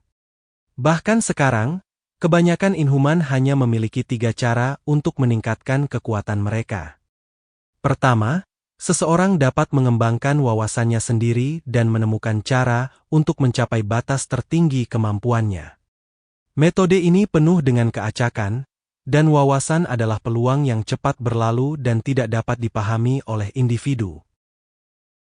Kedua, obat suntik, seperti yang digunakan oleh orang-orang seperti Chardiles, sangat berisiko. Ketiga, melahap esensi mutan, atau mendapatkan energi eksternal seperti roh kurban. Pertarungan berisiko kematian, dan semakin kuat mutan, semakin sedikit mangsa yang bisa mereka incar. Mendapatkan objek eksternal seperti roh kurban bahkan lebih sulit lagi. Ketiga jalan ini sebenarnya sangat sulit untuk ditempuh. Tentu saja, sebagian orang ingin mencari cara jitu untuk meningkatkan kekuatan inhumans secara sistematis. Zhang Yi mengangguk. Sebaiknya ini benar. Kalau tidak, tak seorang pun sanggup menanggung akibatnya. Zhang Yi mengatakannya dengan ringan, tanpa nada marah. Tetapi Deng Shentong tahu bahwa ini adalah peringatan yang sangat keras. Lagi pula, bagi Zhang Yi, menghancurkan keluarga Deng hanyalah masalah mengangkat tangannya. Jadi, bagaimana dengan naga yang diawetkan? Deng Shentong membuka ransel taktisnya, mengeluarkan spesimen dari dalamnya, membuka kotaknya dan melihat bahwa itu memang palsu. Ada kekecewaan yang jelas di matanya. Aku meremehkan orang negara neon.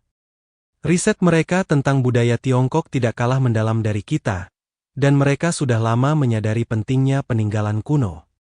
Deng Shentong mengangkat kepalanya dan berkata kepada Zhang Yi, "Aku sudah bercerita tentang seorang gadis bernama Ember. Dia memiliki kemampuan khusus yang dapat membantu orang mengembangkan potensi mereka. Berkat bantuannya, aku bisa meningkatkan kekuatanku hingga ke level sekarang." Alasan dia memiliki kemampuan ini adalah karena dia bersentuhan dengan spesimen naga di Museum Liangdu Agung. Mata Zhang Yi perlahan berbinar. Jadi, menurutmu kalau kau bisa mendapatkan spesimen naga, kau akan punya peluang untuk mencapai terobosan yang lebih besar? Atau bahkan menembus ambang batas Epsilon? Deng Shentong berkata, "Aku tidak yakin, tetapi sekarang aku harus mencobanya." Dia menatap Zhang Yi, matanya penuh iri, tetapi senyum pahit muncul di sudut mulutnya. "Kau membuatku mengerti bahwa di era ini, semua mutan di bawah Epsilon adalah semut. Jadi, aku berharap bisa sepertimu." Zhang Yi menggosok-gosokkan jari-jarinya, menatap Deng Shentong dan bertanya, "Di mana gadis bernama Ember?" Deng Shentong menggelengkan kepalanya. "Aku tahu maksudmu. Tapi dia bukan evolver yang bisa digunakan tanpa batas. Kalau tidak, Inhuman sekuat itu pasti sudah membangun pasukan Inhuman yang kuat sejak lama. Kemampuannya hanya bisa digunakan pada target tertentu. Dan kondisi pemicunya sangat keras. Dia menjelaskan karakteristik kemampuan atas nama cinta kepada Zhang Yi. Setelah mendengarkan ini, Zhang Yi langsung kehilangan minat.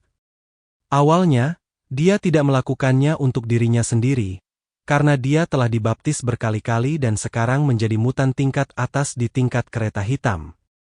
Ember belaka tidak dapat membantunya meningkatkan kemampuannya. Dia hanya berharap untuk membantu teman-temannya. Tetapi bahkan tanpa kemampuan Ember, Zhang Yi masih dapat melakukannya dengan banyak sumber daya. Tapi aku sebenarnya cukup tertarik dengan spesimen naga yang kau sebutkan. Zhang Yi menyilangkan tangannya di bawah dagunya.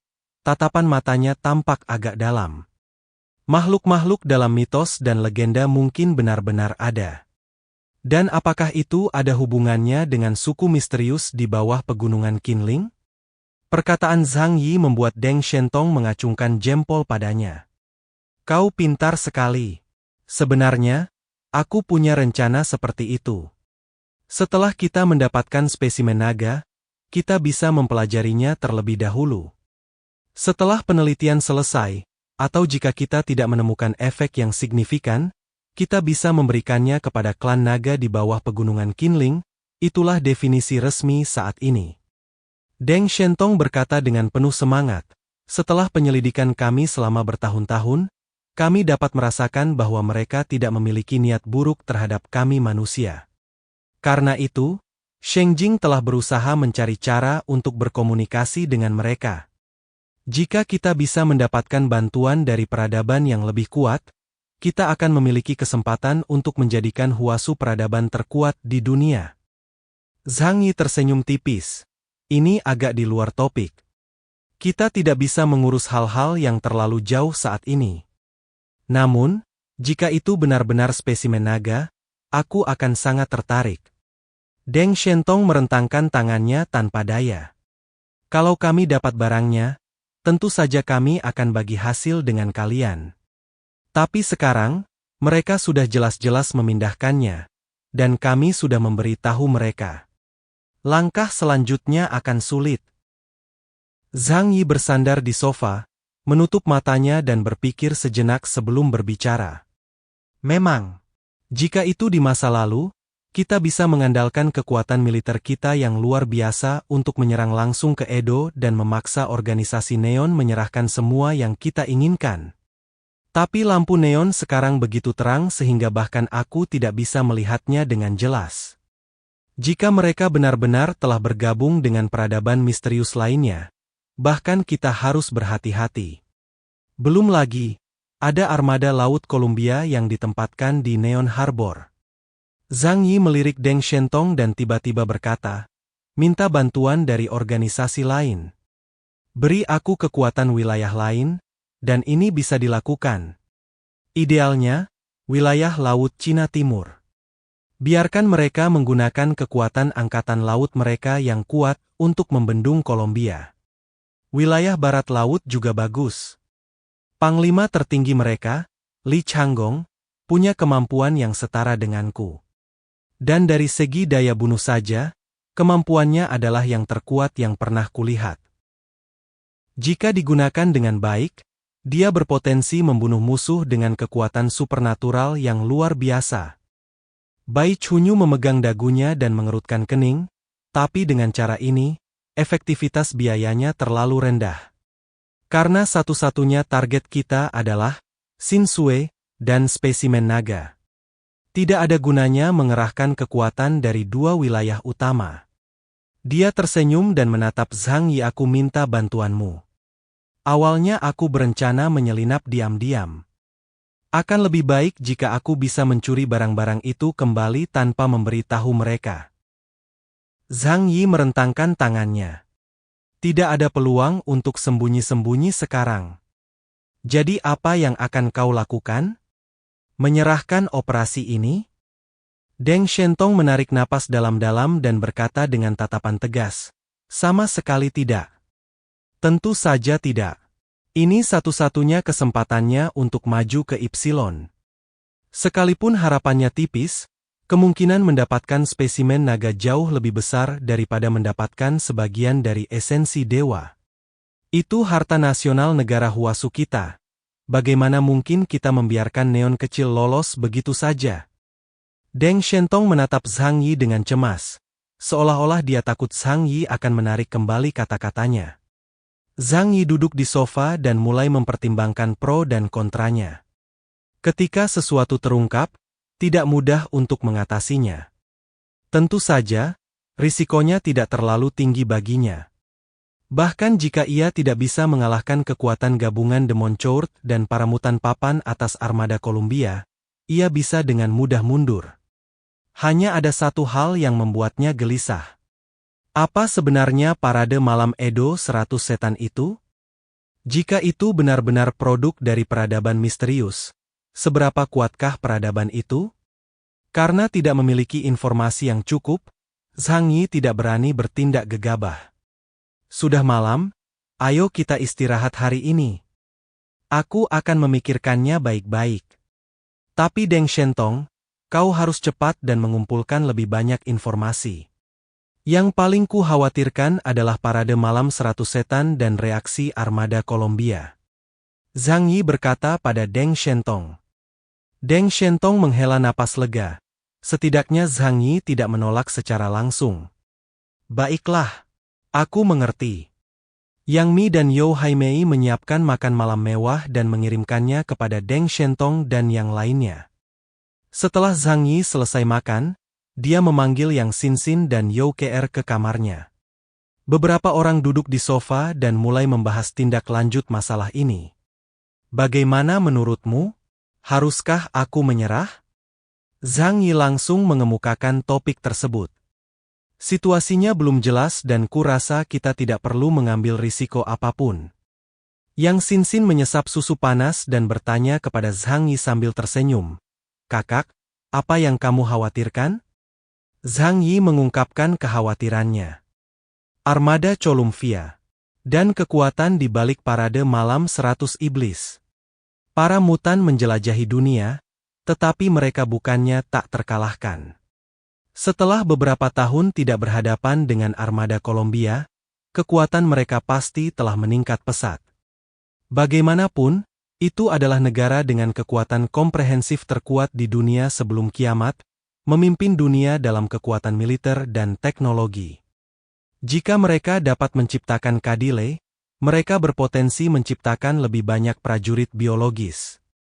You Kr sedikit mengernyit dan bergumam, negeri neon ini sungguh aneh. Orang-orang jadi enggan mendekatinya lagi. Tapi, aneh tidak berarti kuat. Yang Xinxin berbicara. Xinxin, bagaimana menurutmu? Zhang Yi bersandar di sofa dan menatap Yang Xinxin. Yang Xinxin berkata, Kakak, armada laut Columbia masih ditempatkan di pelabuhan neon kan? Zhang Yi mengangguk. Tentu saja, hal itu sudah ada sejak abad lalu hingga saat ini. Yang Xinxin, bagaimana dengan kekuatan armada laut? Zhang Yi berkata, sebagai armada Columbia yang paling kuat, kekuatan militer mereka sebanding dengan wilayah besar negara bagian Huasu. Yang Xinxin tersenyum dan berkata, jika memang begitu, maka setidaknya satu hal dapat dibuktikan. Dia mengangkat jarinya yang putih dan lembut dan berkata perlahan, meskipun neon telah mengalami beberapa perubahan yang tidak biasa, mereka masih belum mampu mengusir para penjajah dari tanah mereka. Titik ini pada dasarnya dapat menentukan kekuatan sebenarnya dari pengadilan iblis. Analisis Yang Xinxin langsung menyadarkan Zhang Yi dan You Kr dari keterkejutan terhadap parade malam 100 iblis. Itulah yang dikatakan Yang Xinxin. Edo yang tampak menakutkan sangat mengejutkan semua orang. Ada ratusan hantu yang kuat, termasuk 3 raja hantu yang kekuatannya telah mencapai tingkat Ipsilon, dan tidak ada satupun dari mereka yang dapat dibunuh sepenuhnya. Ditambah ratusan ribu orang yang akan bersiaga di malam hari. Siapapun yang jatuh ke Edo akan merasa seperti memasuki sarang kejahatan. Namun, jika kita mengesampingkan rasa takut manusia terhadap hal yang tidak diketahui, jika kita hanya menganalisis efektivitas tempur Kastil Edo, apakah benar-benar sekuat itu? Zhang Yi menopang dagunya dengan kedua tangan dan berkata dengan tenang, "Maksudmu, kekuatan kota Edo saat ini tidak cukup untuk menyaingi kekuatan regional negeri Huasu. Setidaknya, mereka hanya bisa menyamai mereka." Yang Xin mengangguk. Dilihat dari situasi saat ini, perairan lepas Neon masih dikuasai oleh armada Samudra Columbia. Mereka tidak mungkin mau menyerahkan wilayah mereka dengan sukarela kecuali mereka tidak cukup kuat untuk menaklukkan lautan. Zhang Yi mengangguk setuju. Benar. Kalau mereka memang cukup kuat, setelah kejadian malam ini, mutan dari pengadilan iblis seharusnya mengambil tindakan terhadap kita. Aneh. Parade malam 100 iblis tampaknya merupakan kekuatan yang aneh. Bahkan orang-orang dari Istana Iblis Kekaisaran menghindari mereka di malam hari. Apa hubungan antara parade malam 100 iblis dan pengadilan iblis? Zhang Yi tidak bisa memahaminya. Tapi satu hal yang pasti, keributan yang terjadi di sana jelas menarik perhatian Istana Iblis. Jika mereka bergabung dengan armada laut, kita mungkin tidak akan punya kesempatan untuk mencapai Edo lagi. Terlebih lagi, kita tidak tahu di mana Xin Sui dan spesimen naga berada. Youke menatap Zhang Yi dan bertanya dengan lembut, "Jadi, apakah kamu menyerah?" Zhang Yi seperti biasa menggosok punggung tangan kirinya dengan tangan kanannya. Setelah merenung sejenak, ia menjawab, "Aku tidak suka bertempur tanpa persiapan.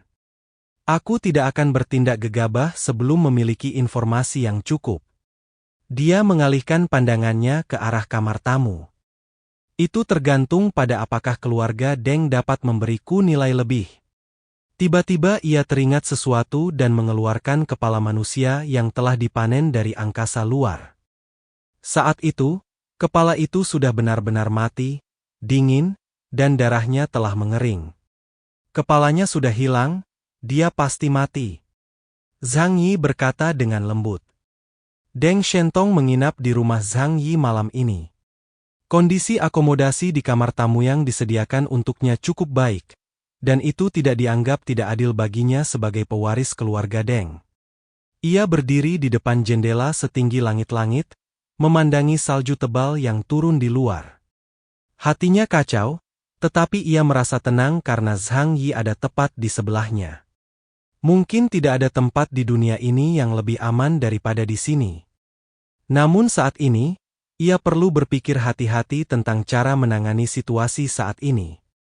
Bai Chunyu berdiri di belakangnya dan berkata dengan lembut, "Kapten, tampaknya Zhang Yi berencana untuk mengundurkan diri." Dia mengangkat bahu. Dia tidak pernah berani mengambil risiko. Kalau dia tidak melihat manfaatnya, dia pasti tidak akan membantu kita lagi.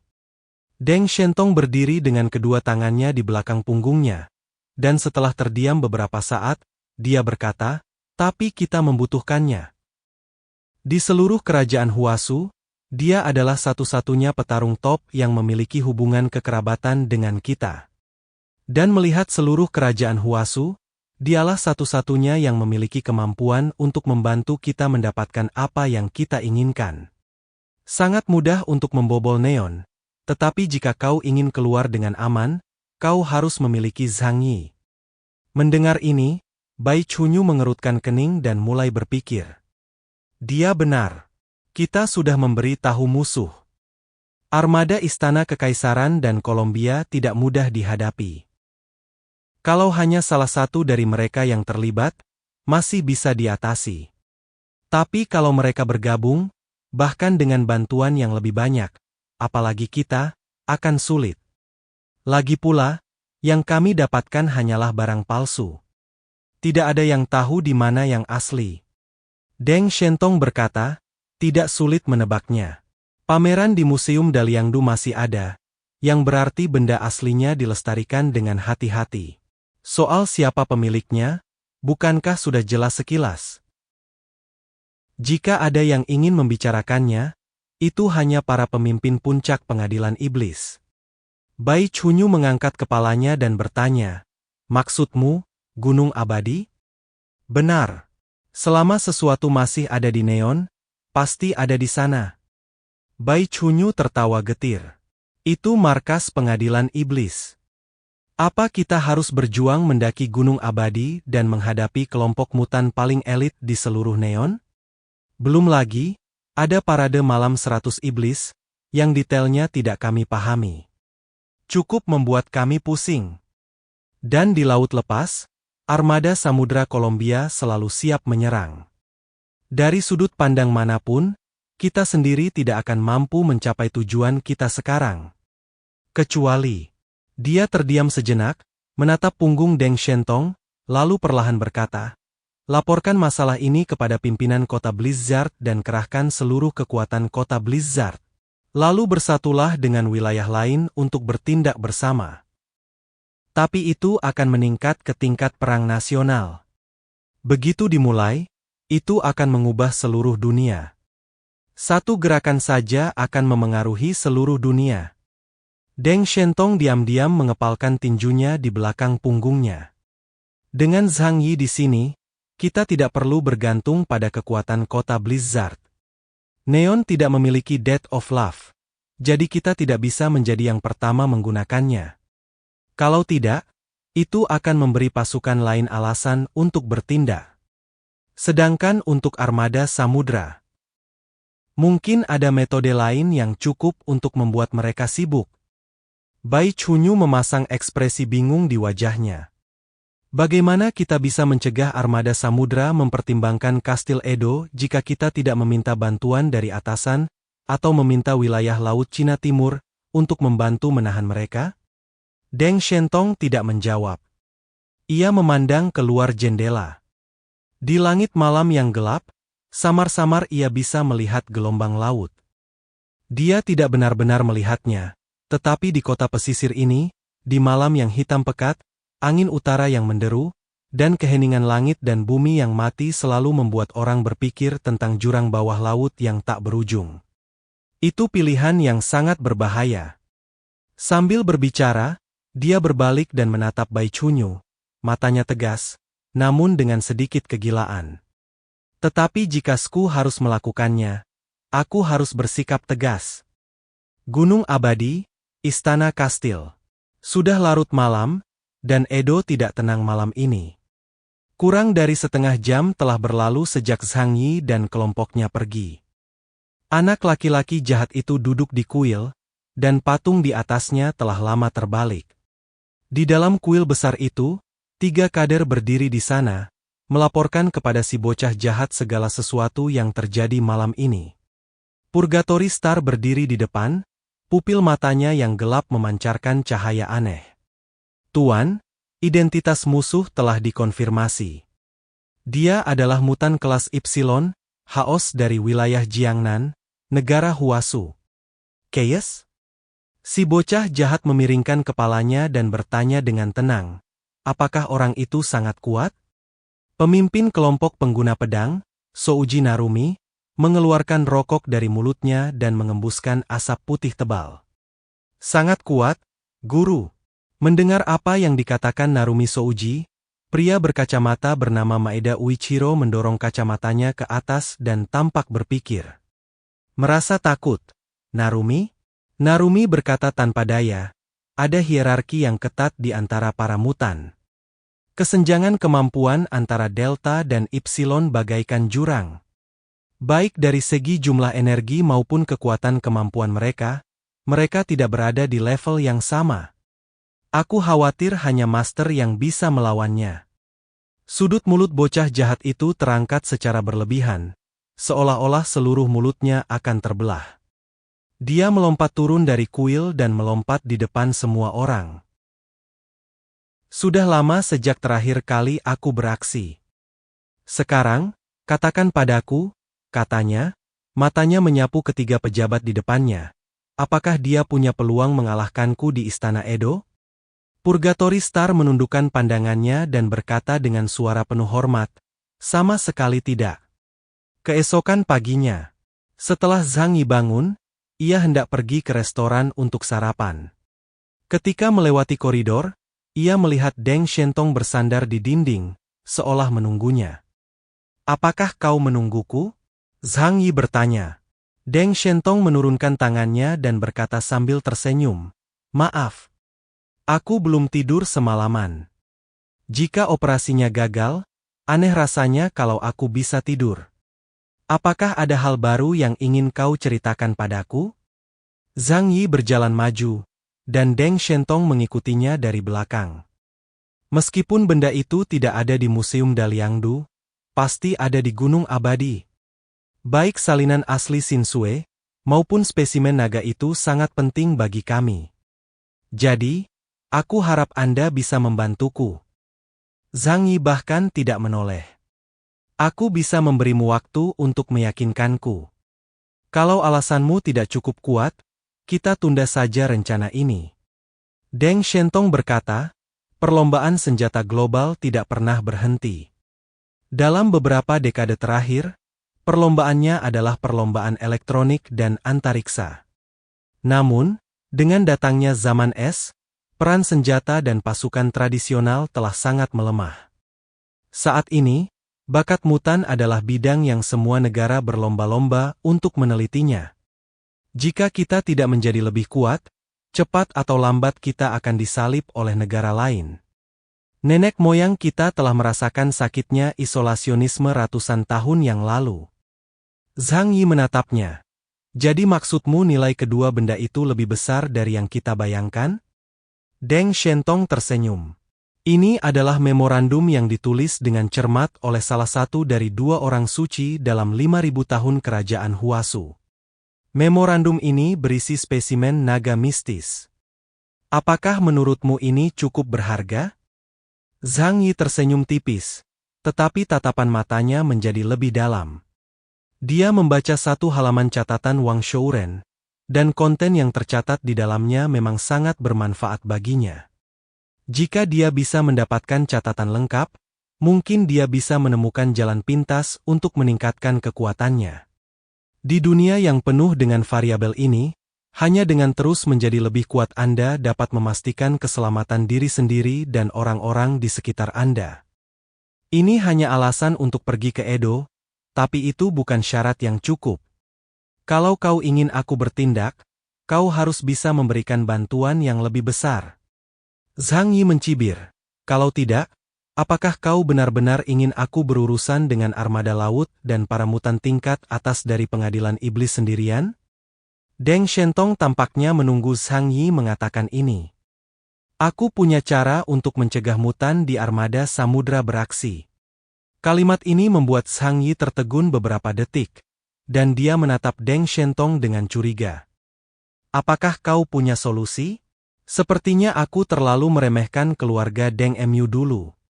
Reputasimu setara dengan seluruh angkatan laut di wilayah Laut Cina Timur." Perkataan Zhang Yi sedikit sarkastis. Deng Shentong menggelengkan kepalanya. "Tentu saja aku tidak punya muka untuk melakukan itu. Tapi aku tahu prinsip mengepung Wei untuk menyelamatkan Zhao." Zhang Yi mengangkat alisnya, menyilangkan tangan, dan berkata, "Biar aku langsung ke intinya. Akan kujelaskan kenapa kau bisa melakukan ini." Senyum di wajah Deng Shentong menjadi lebih intens, tetapi Zhang Yi selalu merasa ada sedikit kegilaan dalam ekspresinya. "Zhang Yi, apakah kau masih ingat Qingdao Wugu? Wilayah lokasinya sebenarnya lebih dekat ke armada laut daripada ke negara Huasu. Situasi di sana sangat berbahaya sekarang. Kabut beracun di pulau itu telah menyebar ke laut.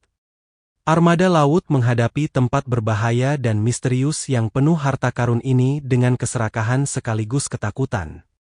Jika kita melakukan sesuatu terhadapnya, coba tebak apa yang akan terjadi pada armada samudra?" Ekspresi Zhang Yi tiba-tiba menjadi terfokus. Star Island Fog Valley selalu menjadi salah satu perhatiannya. Raja Naga diduga telah jatuh ke tangan makhluk-makhluk lembah kabut dan berubah menjadi monster. Peringatan terakhirnya sebelum kematiannya masih membuat Zhang Yi cemas. Terakhir kali insiden Misty Valley terjadi, Zhang Yi tidak berpartisipasi karena dia harus pergi ke wilayah barat daya. Baik wilayah Laut Cina Timur maupun armada samudra mengirim orang ke sana. Pada akhirnya, Zhang Yi hanya tahu bahwa Qinglong berhasil memperoleh sebagian esensi dewa dan dipromosikan menjadi mutan tingkat Epsilon. Armada samudra kehilangan 5 kapal perang, tetapi akhirnya mendapatkan sesuatu. Maksudmu, ada orang yang secara artifisial menyebabkan perubahan di Pulau Bintang, sehingga armada samudra terpaksa mengirim orang untuk mengatasinya? Deng Shentong mengangguk. Pasukan terdekat dengan lembah kabut adalah wilayah Laut Timur dan armada samudra. Negara-negara kecil di sekitarnya tidak memiliki kekuatan tempur sekelas Epsilon dan tidak memenuhi syarat untuk berpartisipasi. Selama kita bisa menahan pasukan utama armada samudra, kita bisa memanfaatkan kesempatan untuk menyerbu Gunung Abadi. Dan setelah itu, kita bisa merebut kembali harta nasional kita. Setelah mendengarkan ini, Zhang Yi menarik napas dalam-dalam lalu menghembuskannya kuat-kuat. Apa kau tahu betapa berbahayanya ini? Zhang Yi menatap Deng Shentong dengan tatapan tajam. Mengganggu peradaban bawah tanah, akibatnya mengerikan. Kau juga ada di sana selama perjalanan bawah tanah Qinling. Tapi kau sama sekali tidak mengalami kejadian mengerikan itu. Deng Shentong, melakukan ini bisa membawa krisis besar bagi umat manusia di bumi. Mengerti? Deng Shentong merenung sejenak, lalu tiba-tiba mengangkat kepalanya dan menatap Zhang Yi, lalu berkata, tapi kalaupun benar-benar ada bahaya, kita bukan yang pertama menghadapinya. Negara-negara di perairan Tenggara dan armada Laut Kolombia yang akan menghadapinya. Benar begitu? Dia merentangkan tangannya dan berkata, mengusir harimau untuk melahap serigala. Ini bukan rencana yang buruk. Kecuali Kolombia bersedia meninggalkan wilayah Laut Tenggara sepenuhnya dan membiarkan Huasu menduduki jalur keluar ini. Kalau tidak, mereka harus mengirim pasukan untuk menekannya. Zhang Yi mencibir 2 kali. Deng Shentong, kau pantas berasal dari keluarga bangsawan. Kau tampak lembut dan halus di luar, tetapi sebenarnya, ketika menghadapi masalah seperti ini, kau lebih kejam daripada siapapun. Deng Shentong berkata, invasi peradaban misterius ke dunia ini telah dimulai. Aku hanya mempercepat kemajuannya, dan dengan begitu kita akan mencapai tujuan kita. Kenapa tidak? Zhang Yi menatap Deng Shentong selama beberapa detik. Dia tidak terburu-buru menjawab karena ini terlalu gila. Bahkan dia tidak berani memprovokasi peradaban bawah tanah yang misterius itu. Ayo makan dulu. Zhang Yi berbalik dan berjalan menuju ruang tamu. Semua orang sarapan dengan harmonis, dan Deng Shentong tidak menyebutkan masalah itu lagi. Dia tahu Zhang Yi perlu waktu untuk memikirkannya.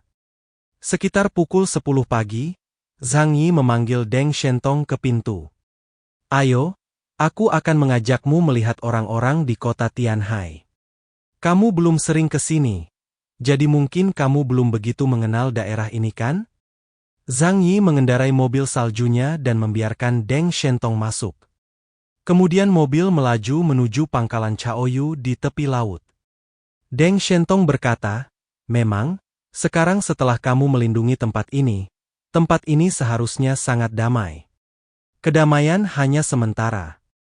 Zhang Yi berkata dengan tenang, aku bisa merasakan dengan jelas bahwa situasi ini tidak akan berlangsung lama.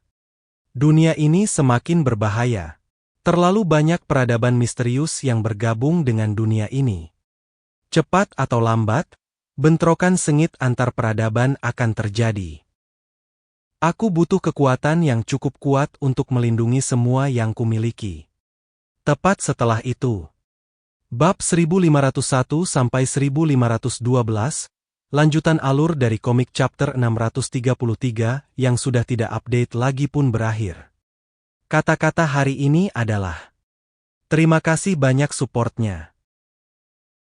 Jangan lupa klik tombol like dan tinggalkan komentar guys, jangan biarkan kolom komentar kosong, itu aja, terima kasih.